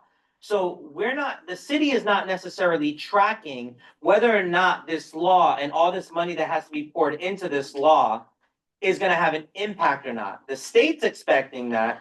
I would assume that local electeds, along with the people who voted for it, along with the constituency that's paying for it, which are the taxpayers, along with everyone else is going to determine whether or not this actually did have an impact or not. But I'm not monitoring that. And certainly that's a good thing for me to even look at and possibly look at which classes made impact based on the fact that their classes are smaller. That might be a good idea. I'll bring that to my team. But as a city, I don't think that we're taking it at that. We're just trying to address the law about class size reduction. And I Hopefully get that. It just sort of feels like if there is a will to get more money to actually fund this mandate, and there's a lot of people who think this should be helpful, right? Our district overperforms a lot of the time, right? So if we are actually showing progress and And we're still showing that growing, this is yeah. working, we should be the ones to be trying to track it, even if we don't have to, but being able to parse out that data to be able to say, hey, look at what happened in these classrooms in 17 schools. This actually shows that this money should be allotted by the state. My first major task by CEC. I'll work with my team to see how we can do that. It's relatively difficult, but we will try to figure out how we can monitor that. Great, thank you. Okay, thank you. At this time, I pass it back to the president. Great. Yeah, thanks everybody, and thank you, Superintendent. We can adjourn the calendar meeting now if there's a motion to adjourn, and then we'll shift into our business. I move to adjourn. Anyone second? Second. Okay. Angelica. Third, fourth. All right, so, does everybody, Thank you. thank you, Superintendent. Raise your hands if you vote yes to adjourn the calendar portion of the meeting. That is unanimous. All right, thank you. So the calendar portion of the meeting is adjourned at 8:24 p.m. Y'all, I tried. I'm sorry, okay. So I will now call the business portion of the meeting to order at 8:24 p.m. While we're transitioning between meeting parts, two things. One, please feel free to get up, get something to eat, use the bathroom, get some water. It's a long time to stay sitting. Second, to our interpreters, our Spanish and our Bangla interpreters, there's nobody on those call lines now. So since the calendar portion of the meeting is over, you can be released from interpretation. Mandarin, we do still need you on the line to help with our Mandarin speaker in the room. But Bangla and Spanish, thank you so much. You can go. Thank you very much. Good night. Thank you. Good night. Thanks. All right. Okay, so this part of the meeting is not as interesting as far as substance, but it's the stuff we need to get through. Thank you, Raphael. Do we need to roll call again? Yes. Okay, will you roll call for us? Sure, I'd love to. Councilmember Angelica Cesario. Yeah. Councilmember Jonathan Davis, present. Councilmember Elton Dodson. Councilmember Ken Eby. Councilmember Angelica Jardinandin. I said it wrong the first time. Jardinandin, not Nandin. Councilmember Katina Rogers. Councilmember Kim Wallace. She's here, she just stepped out. Councilmember Jing Xiaoxu. Yes. Councilmember Kara Zorla. Yes. Yes. All right, great. We have two sets of minutes to approve. One goes back to February 25th of last year, and our most recent meeting, July 31st. These were circulated in advance. Does anybody have any changes to request to either of those sets of minutes? So those two sets of minutes are approved as circulated, and those can be posted to our website. All right, now we have two big things to discuss in this part of the meeting. One is the calendar and one are the liaison schools. I don't know if these are going to be quick conversations or long conversations, to be totally honest. So we'll see. The first is the draft calendar. Shanice, I don't know how useful it's going to be to pull this up, but would you be able to pull it up on the screen? What I do not have down yet is locations for the meetings, which Jonathan and I are going to sit down and work on soon. A couple of things that I wanted to call people's attention to on the meeting schedule. First, I've added in one-off meetings that were not on the original schedule that I circulated. This includes the town hall that the superintendent mentioned with Project Open Arms, which is September 16th. That is not mandatory, but I wanted to make sure that it was factored into our overall calendar for the year. Most of our meetings will alternate between calendar meetings and business meetings, so hopefully they will not all be such, extensive agendas. You will see that in November, we have a combined meeting, and that's because there's a lot of days off in November, and it's tricky to find 2 Tuesdays that we can meet. One thing that I circulated by email is about the Chancellor's Town Hall. This will be an important opportunity for folks to attend if you can. Again, this is not part of our mandated meetings where I actually don't even know if we need to have a quorum at that. It's a discussion-based meeting. But this is a chance for FaceTime with the Chancellor, which I don't know about you all, but I never get. It's a chance for us as a CEC to prepare questions that we would like to ask publicly of the Chancellor, which is, in my opinion, not only a chance to get answers to questions, but also there is signal value in what questions we ask. So mark that on your calendars. That'll be on a Monday, which means we have a heavy week that week, Monday and Tuesday meetings, which could be something that we may need to discuss. I'm not sure. And the last thing that Like last time we didn't hold, I think we did a combo meeting. Cancel the So I second. feel like it makes sense just for our families. I mean, it's so. And our sanity. In our sanity, I would propose that we combine calendar and business to December 16th. Yeah. So Does that- anyone not want to combine those? We'll vote on the thing as a whole then, but. Anybody really want 3 meetings in December? There's nothing going on in December. It's very confident. Right. Okay, thank you. Our future selves, thank you, Jonathan. The other thing that's really important that we haven't talked about yet is something that not all CECs do, but CEC 15 has done for many years, and that is the legislative breakfast, which we tend to hold in January. It's tricky to find a time that is both not too busy and when the electeds will be in town. This is something that we offer. We invite all of the local elected officials that serve District 15, and many who are even adjacent to District 15. We invite school leaders, we invite parent leaders, PTA principals, folks from all over the community. And, some of it is kind of a talking head situation where everybody's making, their statement for their constituents. But it's also a chance, again, for all of us to have FaceTime with all of the elected officials in one place. And parents get a chance to speak. If there are key issues that we're wanting to move forward with as a CEC, we'll designate a couple of people to speak on those issues. We're leaning towards January 23rd, which is a Friday for that. There will be some coordinating that we need to do with the borough president's office to make sure that works. No, you could. Okay. Any questions about we haven't talked about legislative breakfast, so I just wanted to open the floor to any questions about that, even though we're just talking about like scheduling at the moment. I'll just say, it's not just a really great opportunity to talk to electeds.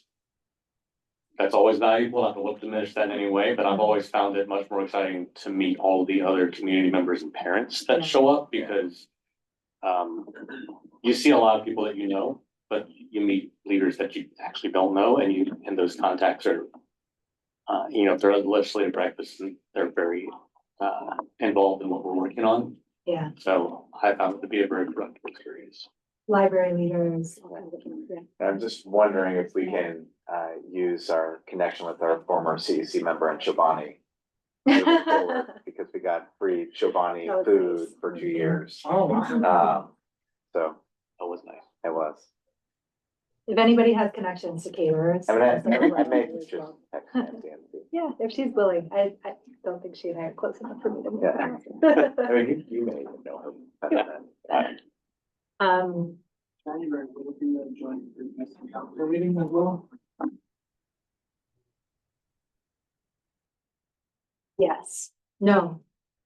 Maybe it should be though. Yeah, maybe we should do joint business and calendar on the 13th That makes sense. and not do a meeting on the 27th after we've just had legislative breakfast on the 23rd. Is it usually in January? I know I attended Yeah. last year. Mhm. Yeah. Should we, if we're combining these meetings, should we get a permit for a little bit longer in the schools where we're gonna be, so we're Yeah. not. Like get a permit till, not that we wanna stay till 10, but like get a permit till, Well, let's do it on 10. here. But yeah, We could host the combined ones here, yeah, we'll see. But yeah, those, and when they're on the calendar, when they're combined meetings, you can anticipate them running, longer. 3 hours. We'll try to keep the others a lot shorter though, shorter. I don't know if I can, I'm over promising on the time. But we did a calendar meeting and I mean, we were done by 8:13, That's true. right? I mean, that was an hour plus shorter than normal. That's true. Right, I'm just updating this in real time. All right, and so then in February, we go back to 2 meetings a month. I mean, this is the other question, is that some CECs do only meet once a month, and just always combine calendar and business meetings, so that's also a trade-off that we can discuss. It would involve a change to the bylaws if we wanted to do that. But I do want to just put that on the table as something that we could consider if folks prefer fewer long meetings, fewer but longer meetings. Yes, important distinction. And the start time would be the same, 6:30. As far as I know, unless we talked about, shifting it. Or the way we have it now, which will be more frequent meetings, but hopefully shorter. I would just say for me, my preference would be one longer meeting a Yeah. month, because either way, I have to arrange childcare, so it's easier for me to arrange childcare for one day a Yeah. month than nice. Yeah, that's a good point. Any other? Yeah, I agree, just in Yeah, terms of once a month is logistics, better. it's, Mhm. yeah. do it once a month. Mhm. And it's more the norm, right? The most, Yeah. There's a couple of, a handful of CEC graduation meetings. Okay.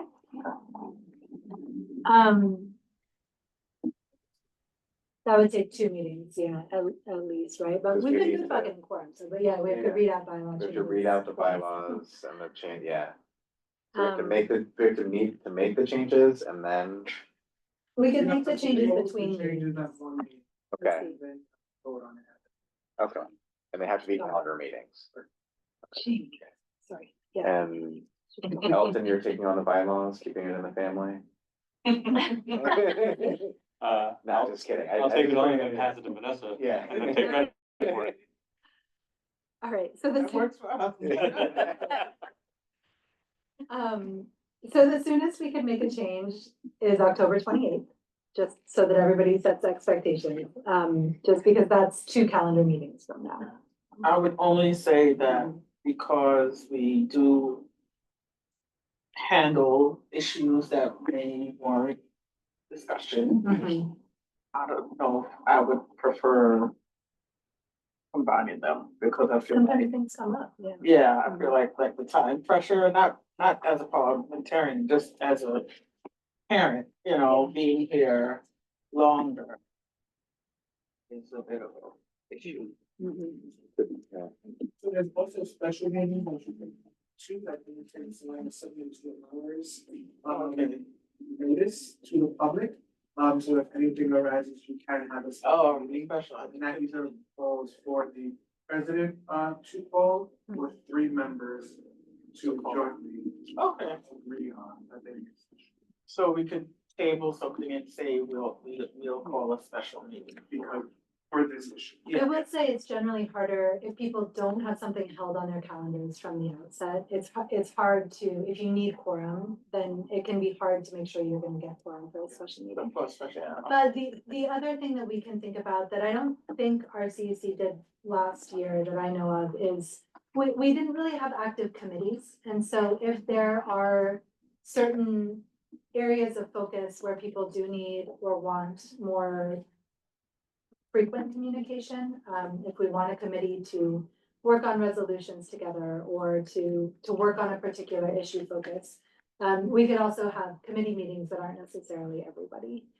So they do need to be made. They still need to be open. public, yeah, everything's subject to open meetings law, so it's just, oh, Okay. If you have members from the public actually in the committee, it's not subjected to open meetings. really? Are there qualifications for non-CC members to be on committee? Huh, okay, that's interesting. Wow, I like that a lot. So we can just invite members of the community to Somebody has join to- Yeah, so. committees. Say if cause I'm a parent for Right. CEC 15, District 15, I'm sorry. I wanted to join one of your committees, I could. And then because I am a public parent, that's not a member of the CEC, it's no longer subject to the meeting. Oh, it's so interesting, but that's actually a good, Because you're not convening as a council. I see. Right. You're convening as a committee. That opens up some interesting possibilities because I know there are parents in the community who would be really interested in, Joining. yeah, in doing some of this. And the work. opportunity to bring subject matter experts into these committees. Yeah. I mean, There's every, 6 candidates for Right. these roles, Right, and they were also. they were amazing work. And Yeah. also, why have none of them? Why have applied? none of them applied to be the borough president appointee? Yeah, but we need a group message, right? We could have Yeah. an email about the. We did. Yeah. What's the hold up there? Nobody applied. Nobody applied. Except me and Jonathan. Not, we were the only 2 people that applied. All the people who ran. So that's, So we, I did too, so they're not telling you all the right information. oh, that is very. I had an interesting. interview with them too, so I don't, if they told you it was only the 2 of you, Yeah, they told us it was the 2 of us. yeah, because I had a whole Wow, interview that's with them as well. Good grief. Okay, So so maybe it was maybe there, only current CEC members. but maybe there are people. Maybe there are The other people who, Yeah. who also applied, interviewed and who they didn't tell you, interviewed. That's interesting Well, that's and frustrating. and frustrating, yeah. Well, I would say if we want to move towards a single meeting format, we have to dramatically change how the CEC does business. Yeah, which There's is, no possibility of having a joint meeting with the way the CEC has operated historically. So we would have to be, and that may not be a bad thing. It may force us to think through, Committees. you know, instead of talking things out, Yeah. you know, like for the first time at a calendar or Yeah. business meeting, a lot of it has already been hashed out in a committee meeting, Right. you know, and so the operative facts and ideas have already been sort of established. right, And so you're doing a lot of work outside of that. And, you know, to your point, if there is a hot button issue mhm, that comes up, it may be less difficult to get formed for that particular special interest meeting that we can handle outside of a normal calendar. mhm. Anthony, did you have something? Another thing is the public comment section, all you need is technically 1. Okay, So you can talk about your issues and then at the end of the meeting, have 1 public comment section, mhm, limited to 2 minutes and then that could drastically, yeah. I guess. It's just less inclusive. And that can fall anywhere during the meeting, right? So we could, if we wanted to do public comments first, so we know what's on people's minds or whatever, we could. Well, the only thing with that is that you need the conversations I to be see. had, Okay, so that they can comment on it. hear the information, so that they can ask the question based on the information. Okay. So I would suggest that at the next meeting that we come with ideas or in the chat around subcommittees, committees. I think we'll make this function better and get more efficient. If you want, I can look at one of my OCC bylaws and see what committees they have, just to give you like, I guess, a sense of what other councils do.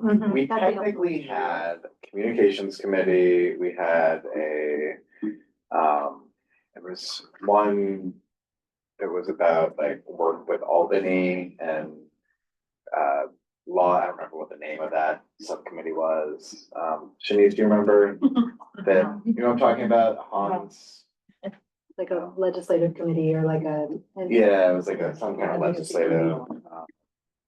But yeah, I think it would be helpful to have just kind of a list of that. All right. But are we trying to, so is there agreement that we should try to amend the bylaws for the next meeting and then discuss, like read it and discuss and. Well, it's form the committee. Need to form a committee to decide if we need a committee. I have a question about non-CEC members, like how would we select them to the committees and how would we, yeah. Yeah. They would just have to volunteer to be a part of the committee. So if they're online, they just say, I volunteer, I want to be a part of that committee, and that's all it takes. So we could put a call out. To all the people on the listserv.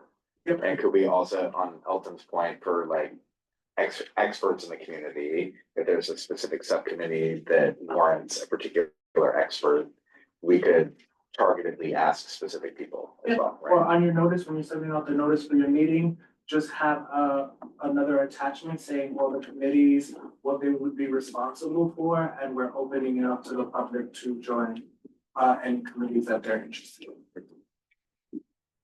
Okay, it's an interesting possibility. Yeah. So these individuals don't have to be District 15 parents. Oh, no, they have to. They have to. Okay, okay. And I believe, I can double check, I believe they have to be though. Okay. Okay. Or work within District 15, right? Isn't there a caveat where like you work? Yeah. But that would be just like the VP appointee. Right? So, I would say probably, let me just double check, because I Okay. want to give the wrong answer. All right, that's why I thought that, because like you could be a Yeah. borough president appointee and not actually, Correct. yeah. I would just, let me just double check with that and then I'll go back. Okay. One So other I guess, question. Oh, sorry. Yeah, go One ahead. other question about the borough president appointees. Does the rule that there can't be two people from the same school still apply? No, it does not. yeah, so if you know folks at your schools who ran and didn't get elected. Except for now- 154. Just kidding, Kara. You could encourage them to apply as well. Because you can have an additional parent from the school if it's an appointee. Angelica, were you? Yeah, it doesn't have to be answered today. I think my mind also went in another direction. If we open up, if we create committees and open it up to members of the D15 community, would we want to consider establishing some sort of vetting process? Like, do we want to make sure the individual meets certain qualifications, or would we be looking for someone with a particular background? I do think there's, some real work involved in thinking through what that looks like, so it's both equitable and we end up with productive groups. I think, like, you want to be inclusive and you want to make sure that, like, the folks who are there are gonna do the work. And that takes a lot of work, so there might need to be a committee for forming committees. Yeah. And I had An exclusive of bureaucracy. another Anthony question. So if we have members, a part of a committee that are not CEC members, are members of our larger community, but they don't show up to a meeting, then are we subject to open meetings law because it's only CEC members that show up and other members can't make it? And does it have to be in person? Is virtual okay? Like, I feel like these are the. So if it's not subjected to open meetings law, that means you can have it virtually. Okay. If there's one person on the call or that volunteer that is in the committee already, you don't have no idea if they're gonna be there or Right. not. So it's not subject to the open meeting law. So as long as we have on record that they are a member of the committee, so how do we record that? Like, what's the process to record committee members? Minutes. Just minutes, Yeah, okay. so once they volunteer, you just say XYZ volunteered for XYZ committee. Okay. Right, just wanna make sure we do Yeah. this. but- And what is the formality for creating and establishing a CEC committee? Put it in the budget, correct. So that should be a part of your amendments. The specific committee and function needs to be written into the bylaws. Yes, Yes, unless if it's. and the Really? number of members, right, on the committee. So, no, not necessarily, because it can That's be, the function. yeah. It can be anywhere from 2 to 3 members, so how many Put ever on it. have you? So can we say at our September 9th business meeting that that's one of the large agenda items is to determine what the committees are and So I think there's, how to write them into the yeah, bylaws? it feels like there's a lot of questions connected with this. And I'm trying to think through sequencing. So one, which I think is straightforward, is we can, if the dates that are on here for the structure that we currently have look good, we can approve these dates for the time being. And then the next question is both of what we desire as a council and then how we enact it through the bylaws. So I think we should probably have a discussion through the chat about what people want, both in terms of what people want from these meetings, whether we want to just stick with what we've got or whether we want to make a change and what we want that change to look like. And then if we want to shift to 1 meeting a month plus more intentional committees, then I think starting to think about what those committees would be and who's willing to take on leadership of the committees. I think we can have a lot of those conversations over text and then bring it to the next meeting when we have kind of a plan. Right. Okay. How does that sit with you? Considering the process involved and our need to be very open under state law, and I think that it would be great if we committed to having like a substantive skeleton in place before the next meeting, so that we can start getting these votes in order. Mhm. I mean, those of you that know me know that sitting around a table and talking is really important, but I really like to put meat on the bones of things. I want to actually be doing the work for our kids. I want to just not pass resolution saying this sucks and we don't like it. I want to say how we make it suck less, Yeah. you know? I said that during the meeting, but not quite that way. This is the business, this is, second part of the meeting.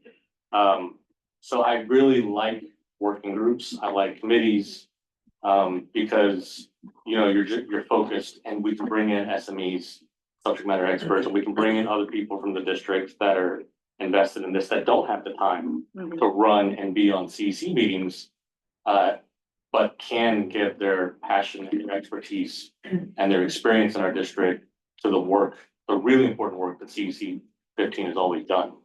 So, I mean, I think it's worth rethinking it, but I do think it also begs the question, like, if people are doing that, can we continue to have the 2-meeting format? And I think examining how the CEC's operated in the past, the meetings, even when they're broken up, are very, very long. And, you brought it up, I saw you thinking through it with the public comment, people come and they come for a topic. And then when they don't they had this incident towards the end of last year. And President handled it very well for the next meeting, but, people feel silenced when they sit here for hours and hours and there's no time for comment. So I think thinking through this restructuring is important, but to your point, it's a lot. And we got to do it carefully. Yeah, I mean, I think that balance of feeling like the meetings are so long and also feeling like people sit there and don't have a chance, like they run out of time to say the thing they came to say is a really unfortunate one. And I agree, like one that's worth working through. I mean, so what feels like the best way to go about that between now? So our next meeting is a business meeting, which is September 9th. So we won't have a superintendent's report at that meeting. We will only have items that we bring forward as a council. I'm It- working on, I'm supposed to start working on the school safety, did a resolution. I can't remember. Oh, I was on vacation. Oh, the restorative justice. Restorative Yeah. justice. Mhm. Okay. And those, I mean, this is something I was gonna bring up later in the agenda around like how we manage resolutions and stuff, but, You said you wanted it ready for that meeting, which it it can, can wait. it can wait if we have other things we need to address for our council. It's a resolution coming to us from another council, one that I think is important, but, we can talk about how to prioritize things. So I wonder if, just kind of looking at the calendar, so we have 3 weeks essentially until the business meeting. So I wonder if we want to kind of identify a date by which we at least have, you know, a draft proposal to share within the group that we can add to the agenda, maybe in the next, maybe we circulate ideas and then 2 weeks from now, we have something substantial that everyone can look at and we can add to the agenda. Like maybe by like the day after Labor Day. Yeah. I think also, is there someone who's willing to take lead on it? On committees or? On figuring out this structure. I'll help you if you volunteer. Let's do. It feels like Shark Tank. Okay, so Elton and Kim will have a proposal drafted by 2 weeks from now. What I can do to make your life easier is tomorrow when I go to the office, I can get committees and verbiages of those committees that you can change, if you will, to fit your council, just to make your life easier. Great. Well, let me ask this, Madam President, what, manage expectations, what would you expect to be in this? I say that because there'll be a significant amount of time next week that I am like 50 feet underwater and I will not be writing anything. Nice. Literally? Yeah. That's excellent. So that's his fault. I'm gonna eat my shark. Yeah. What do we think would need to be in a proposal for it to feel substantive? I mean, with Anthony's information, I feel we can have somewhat of a skeletal outline before we create an actual. And we can discuss ideas on committee sort of topics, and we can figure out composition and. Yeah, And and before we actually have it ready to be placed in a bylaw, because that's the point, right? We want to. Selection process for outside. Yeah. And I think it'd be helpful in terms of structure of the committees, in terms of like, what does that actually, beyond the topic, what does that entail, right? So how often are they meeting? How large are they? What are the goals and expectations in terms of outcomes for each of the committees? How often are they sharing out? What does that look like? Are they drafting resolutions? Is it other things? I feel, Usually, those type of things are the committee's responsibility to figure out, right? Okay. Because of time constraints, people, whatever they're doing, personal lives, things of that nature. So usually the committee chair convenes those meetings and coordinates that with the other members within the meeting. So only the only thing that the bylaw really states is these are the committees that we have in our CEC. This is their purpose, and then everything else is up to them to figure out.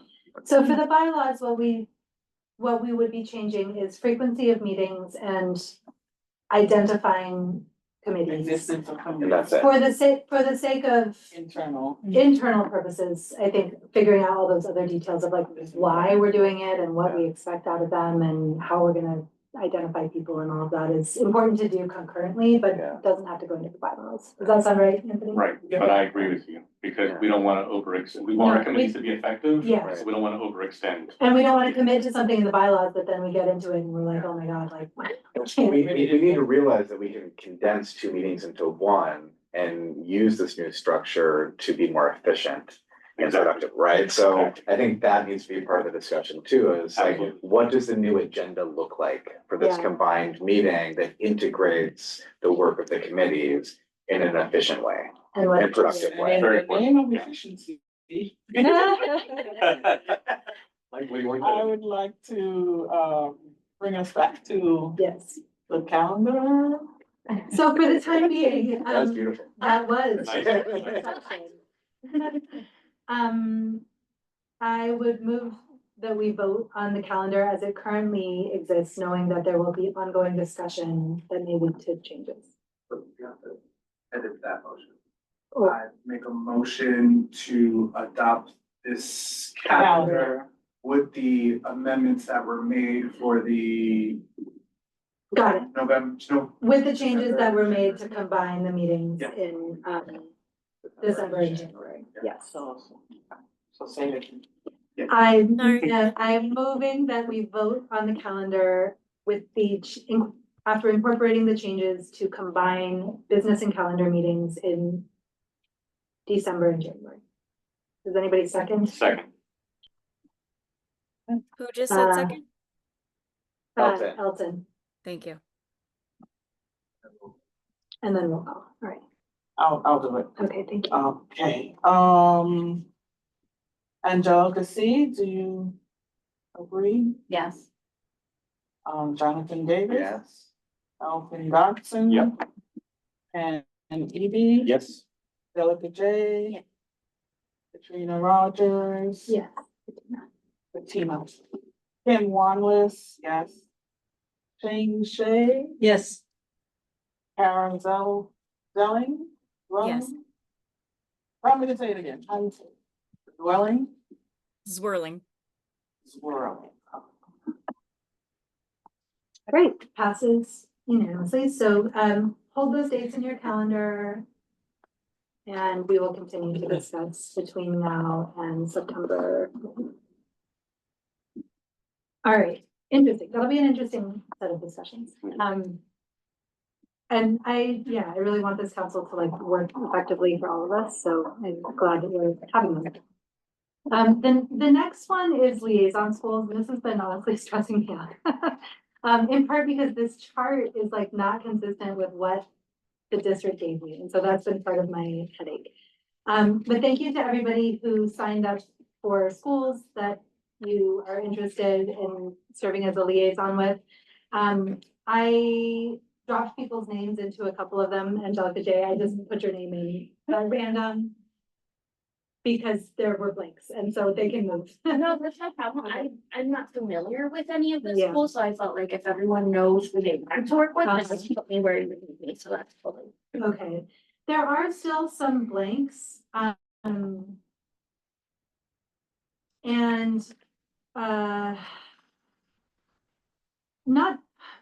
There's not too many aside from the D75 schools. So I wonder if we should all sign up for a D75 school. That's what we tried to do with the last group, was have everybody have one D75 I think school. some of them are located with D15 schools, but it's not clear to me which. So I can take 721. I would be the best thing to do to elementary school. Yeah. So that you can just take two, I guess. Yeah. Or to one stone, if you will. Yeah. Like that's what my D75 school was co-located. Oh, with I have another one. school. Yeah. 261 and 369. 261. Yeah, Kim, you have one already. Yeah. Oh, I see. And So Elton that has one's one, so actually. look at the already plus. carried for it, Yeah.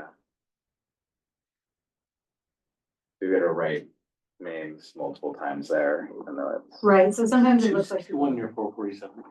261 is on specifics and Hoyt. Okay, it's up in there. Okay, perfect. Yeah, I can stay there, that's no problem. 社区有问题要打电话给你，那个问题Works thinking on 443.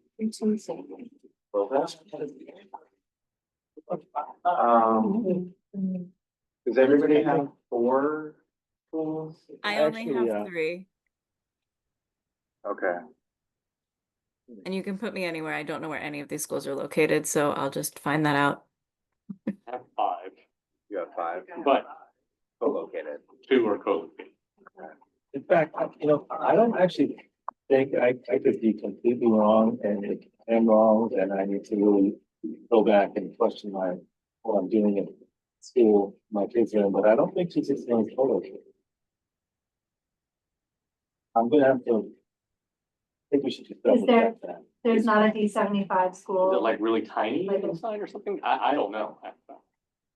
But sometimes the D75 co-located schools are just a couple classes. Okay. I honestly, I find the D75 relationship very confusing. It's not clear to me because they're under the D75 schools are under a different superintendent, but they do tend to be very small and they're often located within other schools, district Okay. schools. So does D75 have a CEC? No. Yes, they have their own CEC. And they have reps on the other CECs, but those seats are often not filled as they're not on ours. I find it very confusing.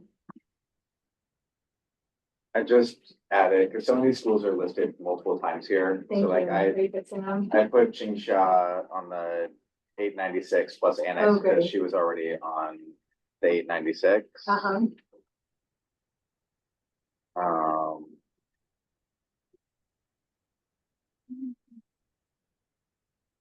Kara, do you want to be 146 or 172? Either one. My cursor was in 146. Perfect. Yay, that's what my son was. You'll love it. So I'm gonna move you. Because Kim said that now. No. I only have 4, so you can put me in another one. I think most people only have 4. I have 5. You have 5. I can take, you have 5? We're over. Okay. Oh yeah, I can take another one too. Do you want, Remember you also changed from the city. when we get new members, do you want to, Angelica, do you want to take 172 and I'll take 676 or vice Sure. versa? I'm not familiar with either, so. Me neither. it doesn't- Yeah. I mean, I know the numbers. I Doesn't forget- matter. Yeah, Where are you? Okay. Okay. is that okay? Yep.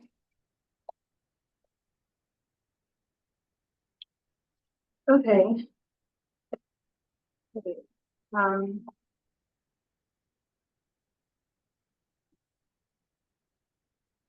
676 is Red Hook.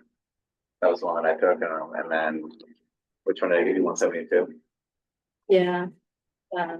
676 Harbor School? Yes. I think it's Harbor School. At the new building or the? The new, and we were in 15 before. So I think it's the newer one.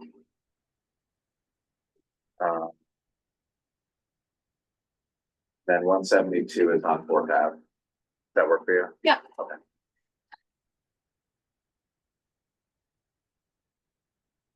All right, so why don't I dig into where these D75 schools are between now and the next meeting Okay. and connect them with whoever is on. So we transfer the FLC for the D75 and they can. Oh, okay. For that one. FLC? Yeah. Well, no, the FLC retired, so FLC right now. All right. What is FSC? The support coordinator. Do you have a conflict?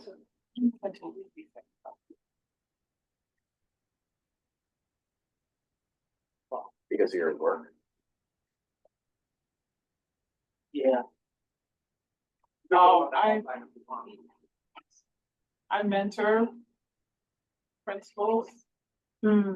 and I do need a waiver for 15, but I don't want to, 75, because that's the bulk of my fire. So we can ask the ethics officer as well, just to provide insight. She would know better than me. Okay. Do we want to pause on reaching out to schools until the school year starts? Is that Right, what so, you're? well, so that's the other thing then is like, what do we actually do with our liaison schools? Right. And So the initial, email shouldn't be from the council, it should be from Shanice. She should coordinate that reading. We have a CEC member that will be the liaison, to your school. Their role as a CEC member is to join, SLT meetings, and then to, provide insight for when it comes to, the school construction authority, proposals. And just to bring back any information to the CEC about the school. Something to that extent. After that initial, email, then you can coordinate meetings with these schools. and you should aim to at least visit each of your schools once, in person if you can, just to be able to talk with the principal. Sometimes they might want you to talk with the parent coordinator. Sometimes they'll have you do a walkthrough of the school to show you, especially like construction issues that need to be addressed. This is like a big point of frustration for me because we spend time with the principals asking for their priorities on school construction stuff. We spend a lot of time compiling and determining what we as a council think are the most important construction needs to advance to the SCA. And then it's not clear to me that the SCA does anything with that information. So my personal opinion, not as like my role as president, but I think that this serves a more important point of building relationships with the principals, building relationships with the schools, and having a point of connection between the schools and the CECs. Not sure that the actual SCA stuff does much. So officially, that's our rule. We should ask. Yeah. Find out what the needs are. It's so good to but- compile the list, but I just don't know. Speak a little bit, just generally speaking, like what in these interactions as school liaison, what's the ultimate outcome or goal? Like, are we attending as parent representatives? Are we there to kind of hear the needs and priorities of the principal staff? Is it a multiple? Yeah, I mean, we're a point of connection between what's happening at the district level and what's happening within the school. So because we're not parents at the school, but we do have a platform within this space to be able to bring issues forward. We can serve as like a conduit to be able to like hear what they are thinking about, what their concerns are, what their needs are for the upcoming year, and bring those to the district.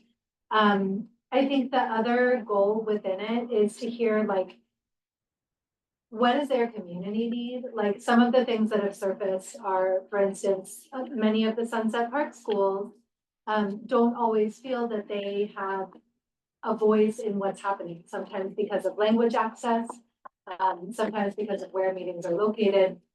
And so to be able to hear from a principal or from a parent coordinator or the SLT that their school has parent leaders who would want to be involved in X, but they haven't found the way to do that, that can be another role that we can serve.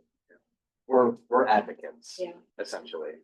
Yeah. And that's why it's good to not just do a building walkthrough, but to try to make connections with the administrators in the building, but also the parent coordinators, the PA and PTA presidents. I've attended SLT meetings in multiple schools where they asked me to come in and talk about the work of the CEC and other things going on.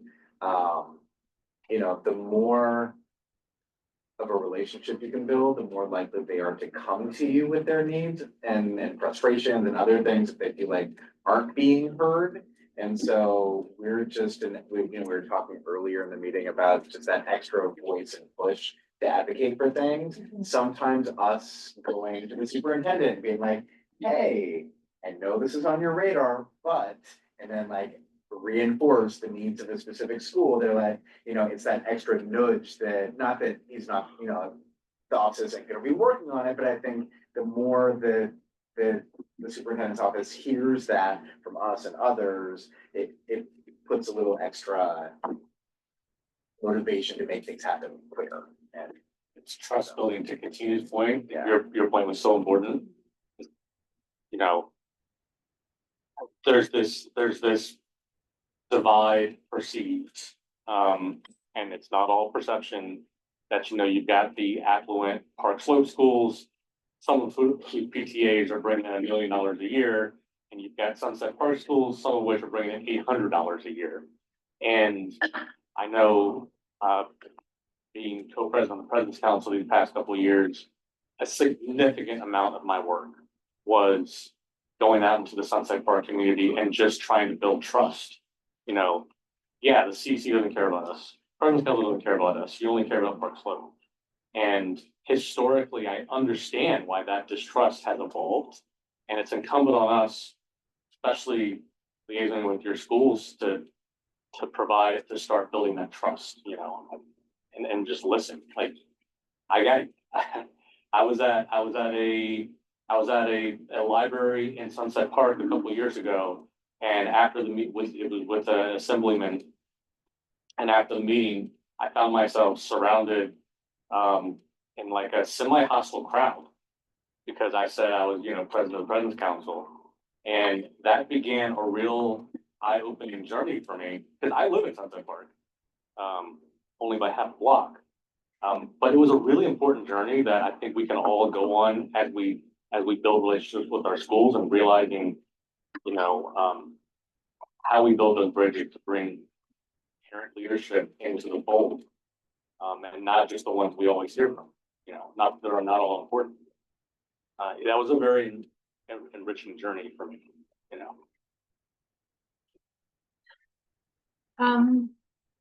So should we move forward with the list as it's been amended during this conversation? I think so. I just wonder how slight concern is that relationship building and trust building is critical for this. Yeah. So if we start building these relationships, then new members come on. It's like, oh, let me pass you off to somebody else. I don't love how that feels, so I just wonder how we can navigate that. I hear you on that. Because I don't, me personally, like I wanna, I do have a suggestion. yeah. If we decide to fill up the blanks, we can decide on which schools we're going to keep and which one will go to the new person. And as you're introduced to the schools, you can say, right now we have a vacancy, so there's a possibility that someone else is taking over. So they're not feeling the, slighted at all. It seems reasonable. Communicate with your, Communicate. provisional, Yeah. liaison. Yeah. Who has 5 schools currently?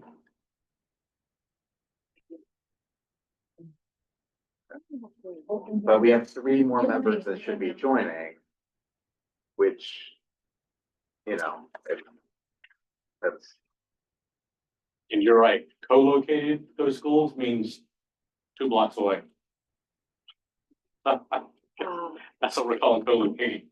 Really? That should be the same building. They should be the same building. So Yeah, I don't know okay. why that's. Interesting. So to my point, I didn't think that- I would think you would know. I would know, but it's not, I can say that. So maybe, yeah. 他们就这样带给我。 So. Yeah, what are we doing with this? should we identify right now what the school is that we might? Let's not do it. No. I think we might Too much, extend. yeah, okay. Table it? Or should we vote on it to approve it and then vote to amend it later? Yes, I mean. I'd rather vote to. So we have approve as is. something. Yeah, I would rather have something. Okay. Because it's really pretty much just the pre-K centers and the D75 that doesn't have, Yeah. right? Right. Might be discussed 4:43. And D75 technically have CEC already. Frank and I are best friends. Oh. I know they're co-located, so that's normally not. Oh, yeah. Oh, okay. Okay, He has to walk by the giant mural every day. Yeah. He just gets angry with me every time. okay, so All right, so let's vote to approve this and, I move to vote to approve the liaison school list. I second. So what are we doing with the blanks? Sorry? yes, So what did we say we're doing with the blanks? we will change them at a future meeting. We'll figure out where everything is located and we'll vote again.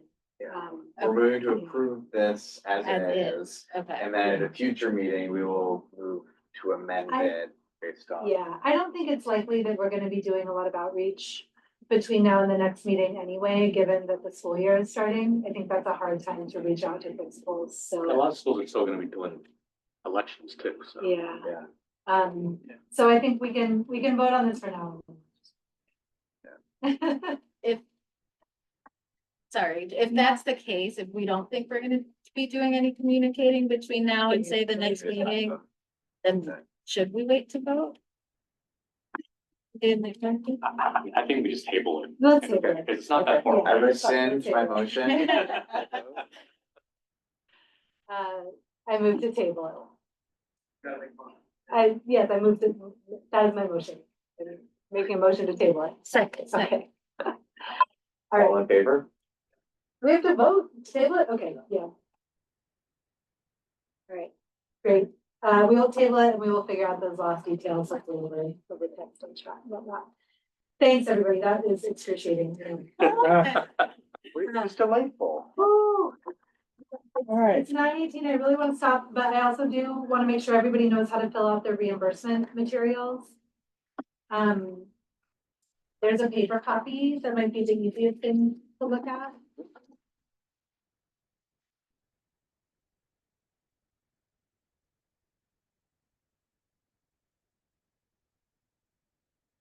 So you all got this by email too. Angelica, do you want to do it or do you want me to just do it? I'm not. Yeah, I'll just talk it through. So, every month you're gonna get an email reminding you to fill these out.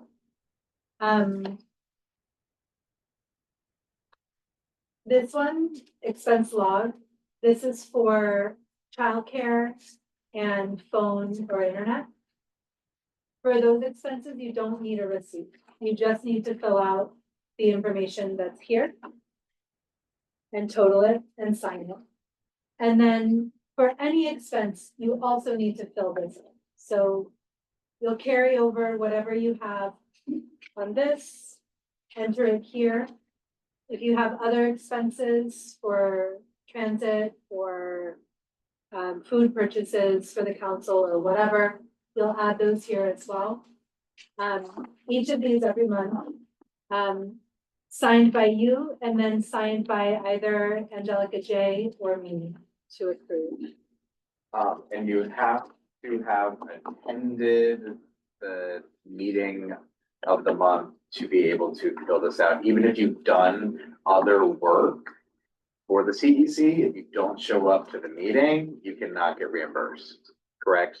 That was my understanding. You done work in the month, within the month, lacking after like the cellular, your internet. I was told no, I was denied. I wish it was no, it would be less work for me, but no, it's not. What? As long as the work is pertaining to CEC business, Shoot. claim it on it. It's okay.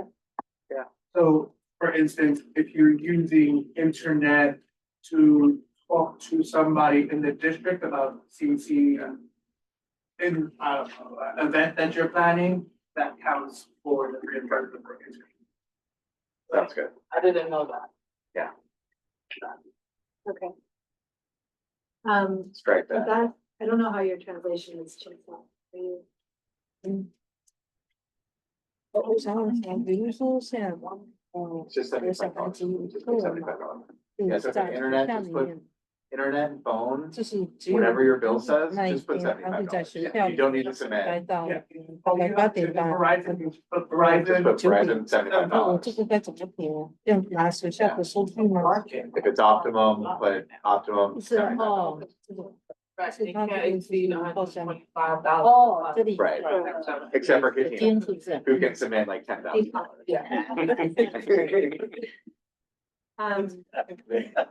And you can fill these out either on paper or electronically, whichever is easier for you. Submit to Shanice, Angelica, and Angelica J. Best practice, what I remember is. Every Every month, please, yeah. Don't let them pile it. Yeah. Yes. Also, such a pain. Exclude taxes. Oh, yes, thank you. We can reimburse tax. So if you get an Uber or something, you have to subtract the amount of this. That's it. And test. I was gonna say, I have to sign them at, or one of us two has to sign Well, the them. president, yeah. Yeah. We'll sign yours. Everybody. Yeah. Except. But I can sign others. Absent. And perhaps. Ingrid. All right, and just email us with questions. The road once you do it a bunch, but it's.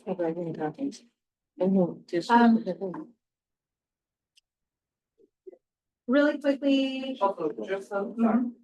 You have it in your folder now, so you should be filling it out for this month, that just passed. So we can submit it in the next couple of weeks. You can give it to us at the end of the Yeah, day. you can give it to us right now, you can sign it right now before we meet today, and it's submitted. Same thing with the IPR, which I think almost everybody filled out this one. We're gonna be better about it this year. Fill this out every month. We'll just have it in a Google Doc and start a new one month by month. Just to indicate the work we've done for the CEC for the month. And multiple of these be submitted from. Let's say we have a meeting in the middle of the month, then you do a school or something, you know, like. Yeah. You could, Yeah. Because we're saying you could submit it at the meeting, Yeah. or you could. But right now, you can say, I use my internet already because I sent out emails, and I'm here at the meeting. And out here, and that's happening. Oh, yeah. But if you submitted for parking and then you weren't anticipating having any other expenses that month, and then later in the month you wanted to buy food for a meeting or whatever, yeah. You can. Yeah, so every month. Okay. Okay. I'll give it to me. I'm just gonna run through this new business thing really quick. Once I'm sure that you guys.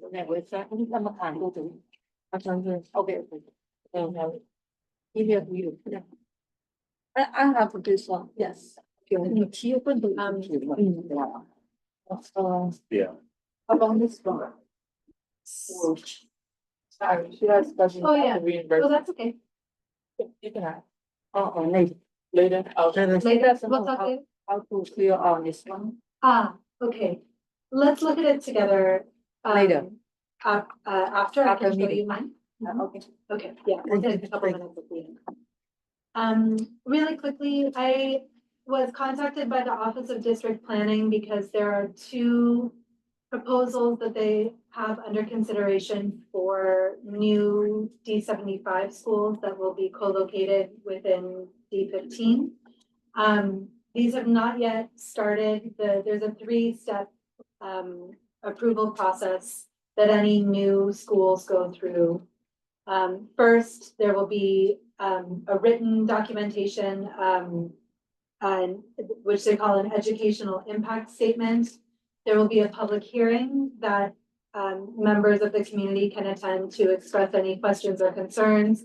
And then it's eventually approved or not by the panel on educational policy. These two seem straightforward and positive to me. These are both District 75 middle schools that would open in time for the 26-27 school year.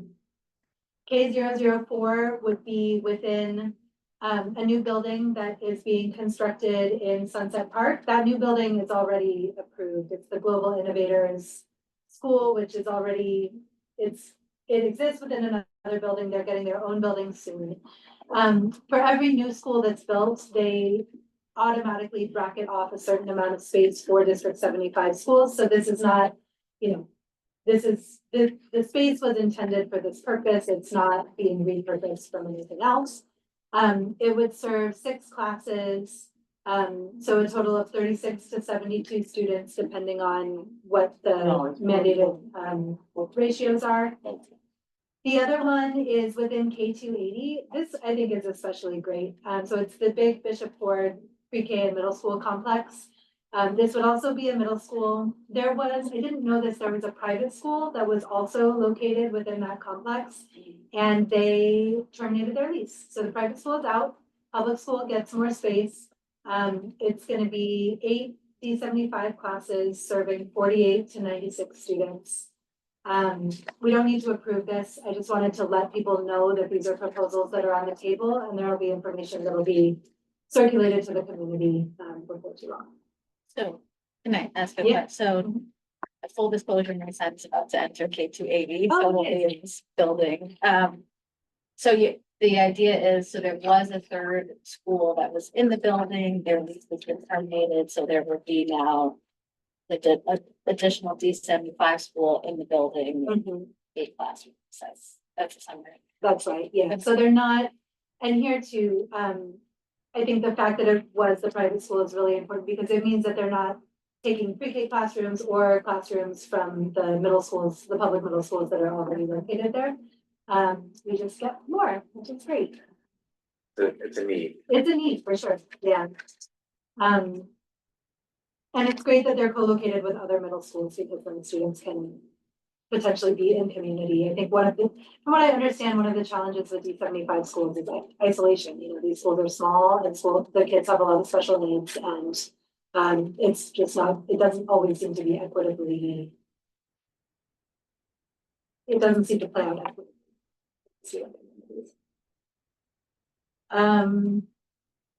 Last thing is just talking about process for resolutions. So any member of the council can bring a resolution forward for us to vote on. There is, and any other council can share their resolutions with us if we want, and we can determine whether we want to bring them forward.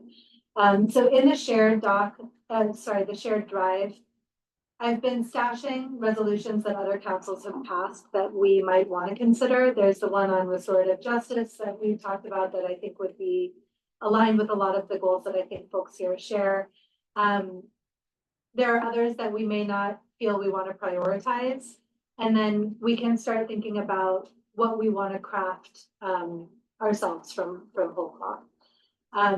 So you don't need any special permission to write a resolution. They do have their own particular language, which probably the legally trained folks among our council may have more familiarity with than others. But you can also build it by looking at those previous proposals, and you can ask Jonathan and me and other folks on the council for help. So I just wanted to make sure everybody knows that you all are able to do that. Related but unrelated to that, we tried to organize the Google Drive. Jonathan did. A joint effort, so that it's accessible, and I believe it is shared with everybody. So take a look and give feedback on whether you feel like the way it has been organized makes sense. We were going back and forth whether it made sense to have different folders for for agendas and resolutions, or if we should have just folders for each meeting and everything goes in there. And I think our brains work differently, so we had different ideas on how to do it. So take a look at the Google Drive setup. We want it to be as accessible as possible so that people can access all of the documents they need at different points. And then we can adapt it as needed for the group. For the resolution that we passed today, I know that came from CEC too. Do you know if that's been shared with other CECs, or is there a process for us sharing the resolutions we passed? That came to me through AQE, the Alliance for Quality Education, which is a great network of folks who are trying to advance progressive agendas in public education, which I think most folks are on this block. So that has been shared with other members of AQE. And from here, we can, so there's a lot of other councils who do already have it on their radar, but we can also share it with any other council. And Shanice, what happens from here? It goes. So we send it to base, and see the email. And to whoever you want to send it to, could be elected officials, you want to let them know. And whoever you want to get mail to. Okay. And the ECC is also a good list of progressive council members and allies of the councils. And so a lot of resolutions like this are shared on that list as well. ECC has a resolution bank, which I didn't know about last year. So actually, yeah, that's a good point. We should definitely send it to the ECC, and then they populate their resolution bank with anything that's sent to them. So other CECs can pick it up from there. Education Council Consortium, maybe? Yeah. And the reason I ask, I know like a lot of us said in public comment, this resolution should only be the start. To see other CECs pass it, the idea of sharing with elected officials too, right? If you want them to take action. So just, I thought regarding the Project Open Arms, I have a good friend who actually works for Project Open Arms at DOE. So if you'd like.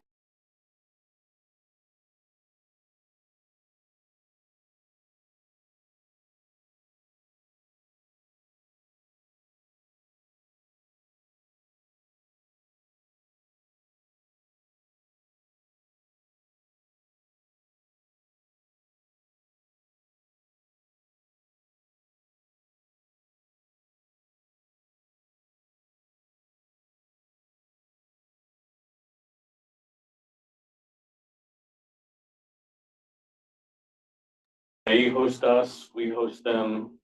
And then the legislative breakfast usually is The legislative breakfast is considered a joint, is the President's Council co-sponsors the legislative breakfast. Okay. And we have had, I know we had the CEC represent, in the past, there's been a CEC person designated to be in President's Council meetings. Oh, okay. I went to another of them. Interesting.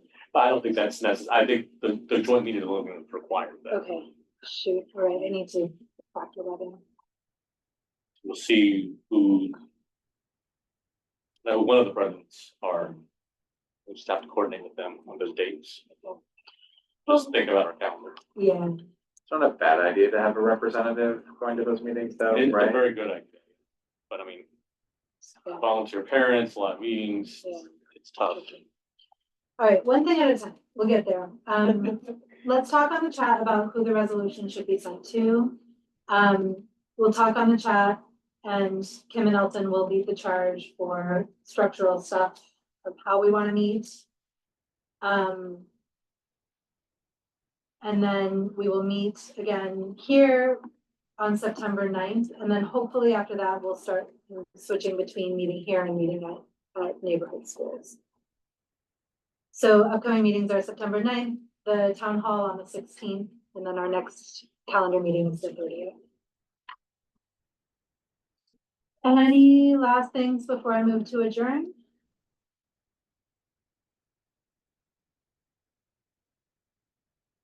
Man, You're doing great. I want to say, for our first meeting, you're fantastic. Thank you. I really want to do right by you all and by the kids, so, just, feedback always welcome, and, we'll figure out how we want to work. All right, I move to adjourn, anybody seconds? Second. All right.